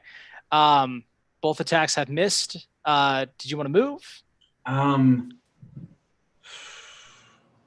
No, I'm good where I am. Let's take this. Okay. Next up, we have Corin. Corin, you do have smite slots. Do you know how those work? Or you do have smiting?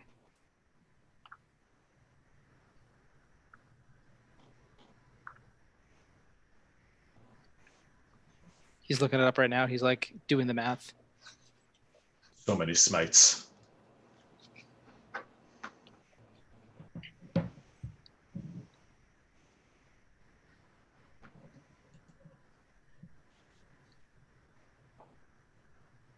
Uh-oh. Yeah, so when you hit, you can choose to use a spell slot to add an extra 2d8, or if it's an undead, it turns into 3d8 plus your regular weapon damage.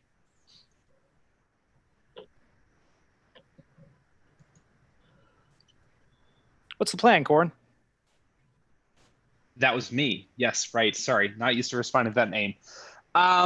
I would like to go ahead and I think I'm going to go ahead and cast Color Spray south and to the west a little bit in an attempt to hit both the haunted and the stranger from myself in a 15-foot cone. Okay. So rolling 60-10 as well.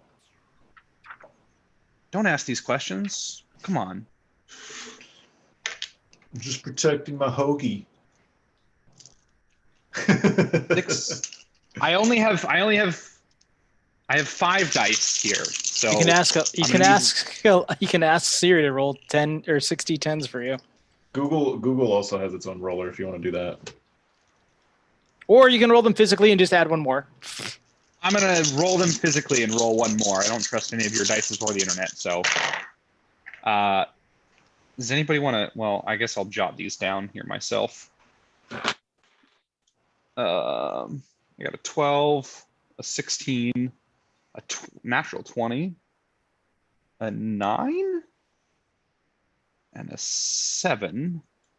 Wait, did you say a natural 20?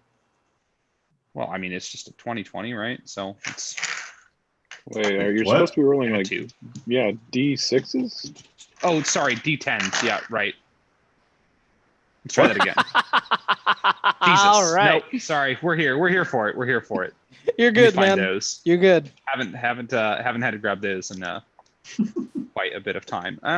You know what? I'm just gonna go ahead and ask the internet to do this for me. So.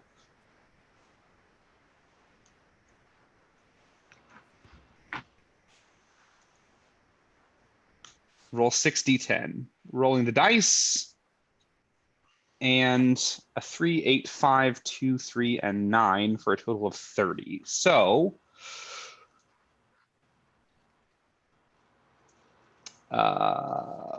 that's the hit points, right? So subtract each creature's hit points from the total before moving on to the next creature with the next lowest hit Starting points. with the Starting lowest. from the one Okay. with the lowest. I will go ahead and tell you that the priest is now blind, while the stranger is blind.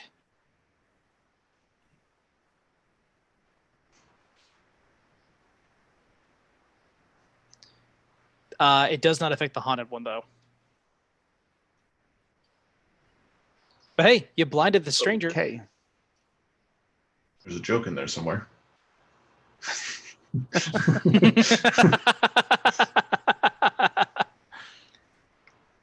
Alrighty. You have a bonus action and movement if you want to take it. I have a bonus action. I guess the only thing that I can do at this point is go ahead and take a swipe of that Morning Star. Go for it. Actually, when you make offhanded attacks, you have to have been taking the attack action in order to do so, if I'm not mistaken. Is a spell not an attack option? When you take the attack action, yeah. And, Yeah, okay. All right. yeah.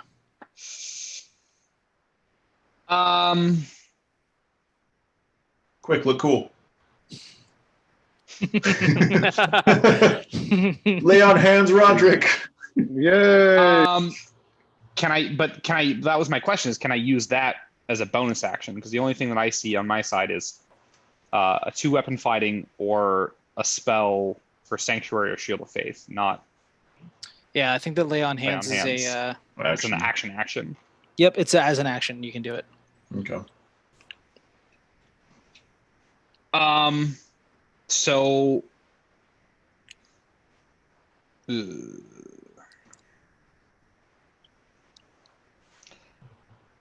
Real quick, Brad, I think I'm gonna. Would ahead. being blinded break his concentration on a spell, or?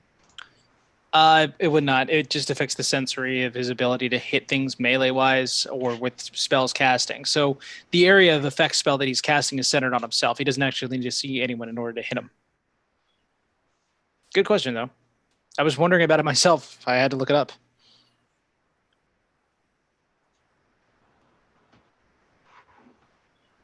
Corin, I anything think else? my bonus action is going to be Sanctuary on Hogan Von Taint. Is Sanctuary an action or a bonus action to cast? It's a bonus action. Hey! With Sanctuary... a spell slot, though, so. It gets used. It's worth. Violates spell casting. You can cast one spell per turn, but it's got to be action, a bonus action, and one of them has to be a cantrip. Which I don't think paladins do, unfortunately. So he Sorry. can't do it? He cannot do it. It's not since close. My only cantrip I have is an action. It's a bad action economy, man. I'm sorry. No. Look up. Did you want to take any kind of movement? I'm just gonna look cool. Okay. Actually, no. I'm sorry. My bonus action or reaction, if either one of those fools moves out of range, I would like to go ahead and use my strike. Yeah, if someone provokes an attack of opportunity, you can absolutely hit them. So then, Corin, no movement. Nah, I think I'm I'll roll the dice figuratively, literally Okay. speaking. On All right. staying right here next to my guy Roderick. Sounds good. Corin takes out some sand from his pocket and just places it forward, and it turns into a bright, vibrant splash of color in which the priest then grasps onto his eyes and goes, "My eyes!" Moving on, Fucking Eros. sand. It's fucking hell. I'm gonna try to climb up the cliff again. Make an athletics check. 17. All right, you're there. Perfect. How much movement do I have? 25 feet? Yep. I'm gonna move 20 feet up. I think I'm still in range to shoot, right? I have between, I think if I'm reading this right, it says 80 feet for sure. And then there's a slash, and then it's 240 feet. You can hit, you have 50 feet on the stranger. Okay, cool. I'm going to shoot the stranger then. Do it. You have advantage on the attack, I believe, because he's blinded. Double checking. Because he can't move away from it. Which is tragic in and of itself, but we're not here to celebrate the sadness. While blinded, attack rolls against the creature have advantage. Yep, go ahead and roll with advantage. Okay, I got a 24. Holy crap, yeah, that hits. What's the damage? 9 total. 9 total. Cool. Holy I shit. hit something, boys. I hit something. He's finally been struck into the side with it. He's like, "Oh, blast, where did that come from? Protect me." Now the concentration. Oh, yes. Spiritual Guardians is gone. Yeah, there we go. The imps and fiends fade away from view as we turn. Eros, you've done an action. You've done a bonus action. No, you've done an action and an attack. Did you want to take a bonus action? I do not have any at the moment, so I'm just going to make a face. Cool. Next up, we have the Haunted, who's going to go ahead and hit. Oh, gosh, I want him. You know what? Fuck it. I'm going to hit Corn. No, I'm going to hit Hogan. Hogan. Yeah. You can't slay this. How many turns it's been? It's only been like 2, right? It's been 2 or 3. Okay. This will probably be the beginning of 4th when we got to Corin. Okay, cool. 18 to hit Hogan. It hits. Damn it! No more using this dice. It's 5 points of damage. Reduced down to 3. No, reduced down to 2. Shit! Oh no. I'm going to go ahead and do the bonus attack again. Okay, that's going to be 16. Meets, so yeah. Cool. Ah! That's going to be 6 points of damage, reduced to 3. Oh. I can't win with this guy. Are you still alive? Yeah, I'm at about... Ow. Okay. This guy's blinded. I'm not going to have him move. I'm just going to have him... Since he would know when his spell drops, he's going to go ahead and cast Spirit Guardians one last time using his last 3rd level slot. Oh, boy. Oh, yes. And now we move on to Roderick, who can make a save. Good.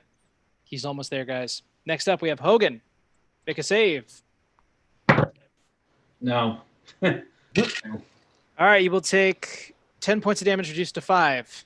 Stupid fucking trait. All right, it's starting to add up a little bit here, but... Knock him out! Knock him out! He's been getting stabbed by spiritual guardians, the haunted, this just been bad. It's the power of the sea serpent. Do his martial feat that gives me advantage? Oh, Reckless. You want to hit Reckless? Well, did he do the thing that then gives a Reckless on... Yes, he did. He hit you twice, excellent. so you have Then I roll advantage. Attack with advantage. Fuck. That is 17 to hit. 17 will hit. What's the damage? Thank God. That is 10 damage. Holy crap. Reduced to 5. Holy crap, it's a crap. Okay. You strike into this thing. It begins to start to... It's not looking great, but it is not by any means dead. This looks like it's the defensive stance that it has taken. Bonus action or movement, Mr. Hogan. Okay. We move on next to Corin. Corin, what you want to do?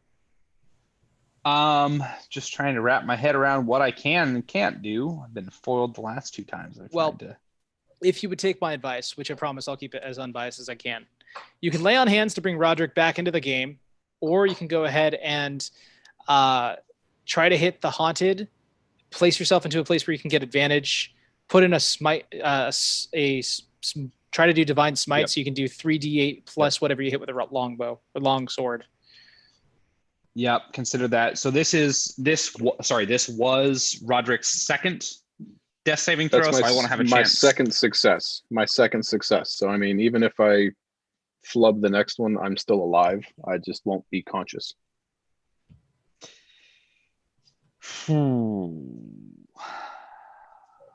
But he will have to do a saving all throw he needs is one because hit of point Guardians. to get back up. Yeah. I would say tactical assessment. Our biggest threat is the priest. Yeah, The big meaty guy that you guys have been The just haunted or slapping the your stranger? against. the stranger. The stranger. He has been the thorn in our side, and he Yes, would have he been my has. target.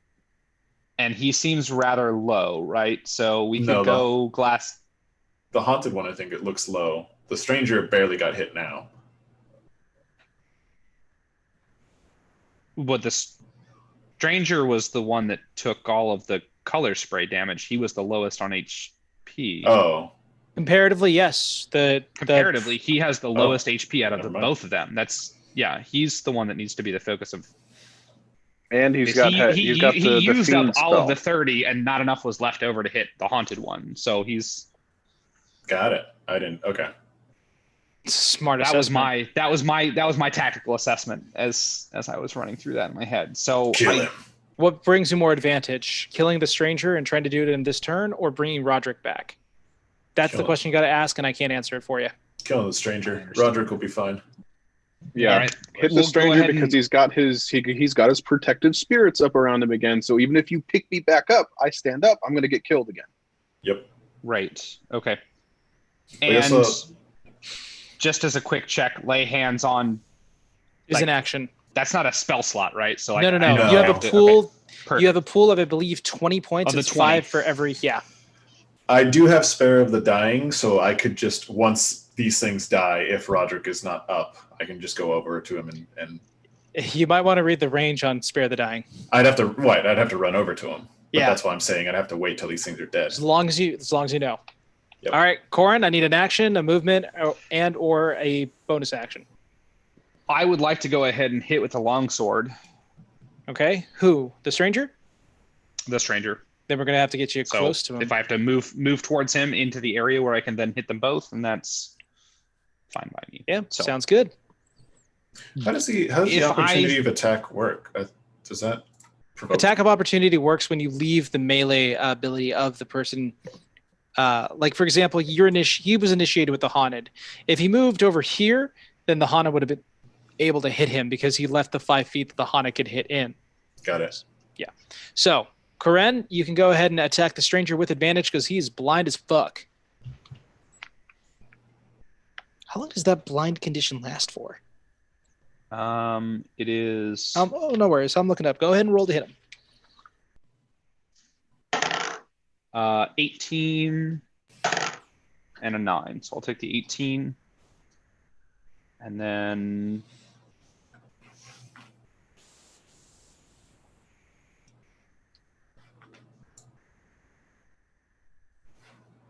I'm not adding anything to that 18, right? You're hitting him? Yeah, you add your proficiency plus your strength. So 4 plus 2, 6. So that'd be 24. 24 absolutely hits. What's the damage? It's a 1d8 plus 4. Are you putting a smite into this? I have the opportunity to do so after the fact, right? You can choose now that you've hit him. You can I decide can if you wait. want. Oh, what? Can I wait to see if this? I don't know. If in fact this vanquishes him, I don't. I would This say is that when you hit, yeah. or I Now have that to decide before I roll the attack. you have to just decide before you roll the damage. Yeah, you've hit him. Now that you have, do you want to use smite? I just Yes, I overdo will. it. Go right. Go ahead and Yes. add. Go ahead and roll 3d. So, gosh, what? Trying So- to look over. I rolled a 4 plus 4 for 8, and then it's 3 more.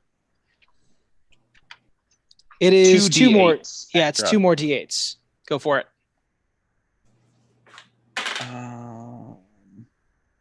1 and 2. I thought that was his It's damage. a 4 and a 2. So that's 6 plus 8 plus, all right, equals out to 14. As you fill your sword with holy power from whatever god it is that you worship, you strike down into this blinded gentleman, and he is killed by the fury of power that is expunged from your sword. He did. Woo! Like, actually, hang on. Take the victories where you can, boys. It's Dol Ara, and for everybody out there that's following, that's It's not the good one, it's the dull one. They're all There's like two of the dull, dull man. ones. They're all all doles. All the lawful good ones are dole. Yeah. All right. Well, the stranger, ha. Okay, he is down. Next up. Oh, you've done your movement, you've done your action. I'm going to say, since we reviewed over bonus actions, you don't have one that you can use on this particular turn. I'm going to say that's end of turn. We'll go ahead and move over Any to Eros. reactions? Opportunity attacks? Reactions happen outside of your turn. Opportunity attacks also happen outside of your turn. Okay, perfect. All right, Eros. I would say that from your position, if you want to get right about here, you would have line of sight on the haunted. That's what I was going to do. I'm like telling you how to kill them. I'll move there. All right, you want to fire? Actually, I'm going to move because I want to be kind of lined up with those like top left cracks in the line. Well, like right here? A little more to up and then to the right. Oh, up from where I and then was. here. Correct, right there. All right, that's all your movement. Correct. Cool. I'm going to just shoot at the haunted one. I'll give you advantage because you have the high ground. Ha-ha! Perfect. Tactically, the high ground makes sense. It's all they talk about in the Last Kingdom. This is it. I am going to get a 20 on that one, or a 21. Was that okay? I was like, is that natural? Wait. Alrighty. Let's see what I get. Hold on. Is this the right one? This is. Yes. 16. 16. You roll a 16 on damage? It's 2d10s. Holy +2. shit. That's insane. Okay. That's reduced to 8, but holy crap. This shot pierces through him, and you see him like steal himself with the sword and like look around. He says something in Infernal that you just can't understand. They do. Well, go ahead. Sorry, I'll let you finish, and then I'll. No, that was it. That was it. Oh, so because I'm using repeating shots and I'm not using a physical, it's a magic bullet. Does that count as a magic quality? I don't know if the fiend has a like resistance to. I know it's like bludgeoning. No, it would. It would. Okay. It is still alive, but just so that you're aware, like he's teetering in and out of existence. He has a single hit point left. Okay. Which brings us to his last turn. It looks like. Let's go ahead and run out of this like a king. Corin, I'm going to go ahead and try it. No, I'm going to hit Hogan. If I can take down anyone, it'll be Hogan. Oh. That is a 16 to hit. Means What am I, chopped liver? You want me to kill you? Oh my gosh. I can't roll higher than a 1 or a 2 on a D10. That's 5 points of slashing damage reduced to 2. And you know what? Yeah, Roderick, I'll go ahead and use my bonus action to hit you. It'll automatically hit since you're a stationary defunct target. So go ahead and take 2 death saves. Brad, you can kind of continue this however you want, but I totally forgot repeating shot does do a +1 to damage. So there's an additional, it would be 17. So if he has 1 HP left, then that +1 would have been it. But I didn't know. I didn't read raises it. his sword to fall down on Roderick. What are the details of his demise? I mean, I just shot him straight from the dark cliffs above. A flying magical bullet comes through and goes straight through the wraith's head. It nearly misses. It is a near miss by Hogan as the bullet mushrooms out his entire form and he just falls to the ground, the sword clamoring afterwards. Corin, if you would like to go ahead and use your lay on hands, now would be the time. I will stroll on over to Roderick while sheathing my long sword, and I would like to go ahead and use my lay on hands to. I guess we'll just go ahead and give him the full blast of 20 if there's nobody else that needs. Yeah. I mean, I can climb down and do Owls. spare the dying, which stabilizes him at least. So, well, I mean, you can bring him back. It's either one. The lay on hands will make sure that he comes back to life immediately. The spare the dying, he wakes up in a D4 hour. Oh, okay. Never mind. Yeah, well, I'll go ahead and hit him for the 20. Okay. Much like Watson from Apex, you place your hands on him and just Roderick, you're back alive. I was having the best dream, except all of you were there. I got a 19 on the athletics check if you wanted me to climb down, by the way. Oh, you're welcome to slide down. Getting down is easier than going up.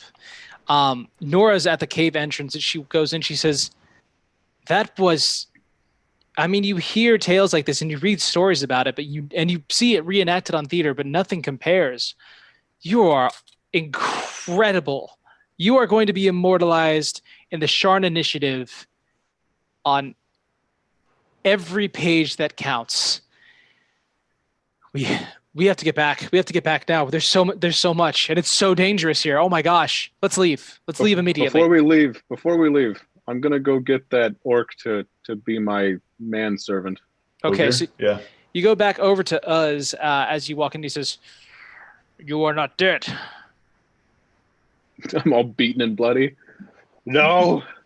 You look like you should be dead. I should be. Mr. Nolan? I would like to go ahead and bring anything we can back with us to prove that the Bring his head. The stranger, if he's got a head, I don't know if he was like an aberration or No. or The what, priest like, is still a physical person there, and you can remove his head and bring it with you, and you can carry him by his beard over to you guys. Yeah, Hogan can easily arrange that for you. Is there any loot? Like, is the sword that the wraith came out of? Is that anything? It's still there. Do you want to take it with you? Yes. Good. I'll tell you all about it later. Is there anything else on the priest that we can take other than his head? It looks like a correspondence saying that the artificer Many Musgraben has been safely recovered and taken to Sharn.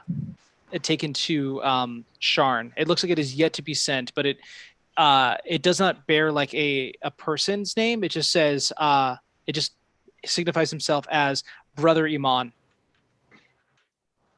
Okay. I'm going to as we're going to the ogre, then we'll take the course. I'll keep the correspondence with me.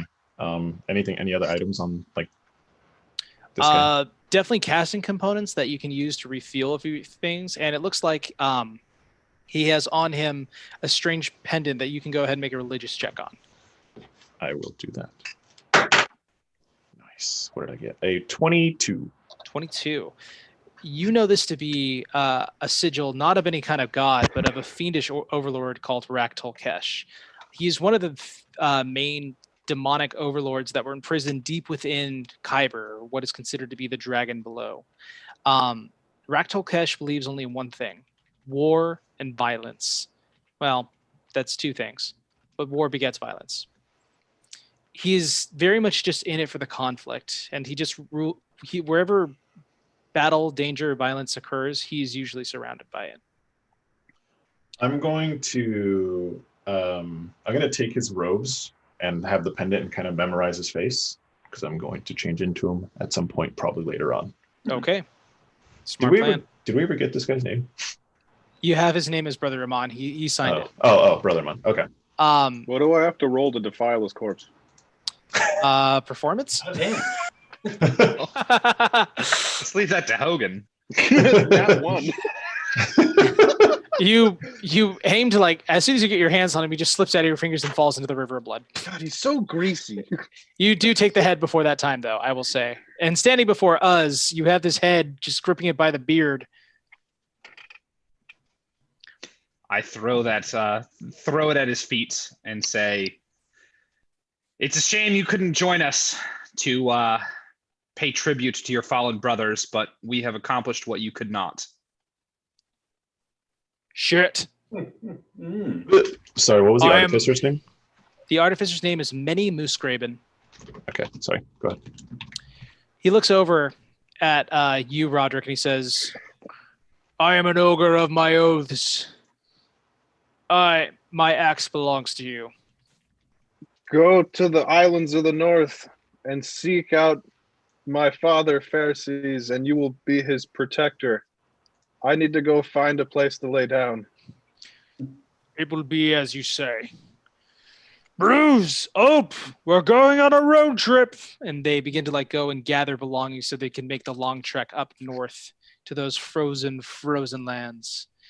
You guys return onto the ship and back to Sharn with a new level. Mr. Eros. I would like to use the crystal ball to look for Minnie Moosegraven. Okay. All you have is her name, and that's right with scrying. It's such a weird-ass spell. So, well, let's go ahead and roll the dice and see what we get there. Very good. She rolled a 9. Let's see what she gets. All you have is her name, no description.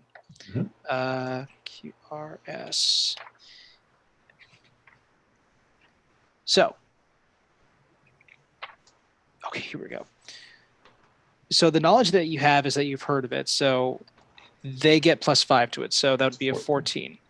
The connection that you don't have any other connection to it. So there's no likeness or picture, possession or garment, body part, lock of hair, bit of nail, or the like. So that would be a 14. The DC on the crystal ball is 17. Correct. And as it appears, you see this gnome with two goggles kind of pushed up, red hair kind of just pulled back into a ponytail, gnomish with overalls, who is kind of stepping away from her life's work.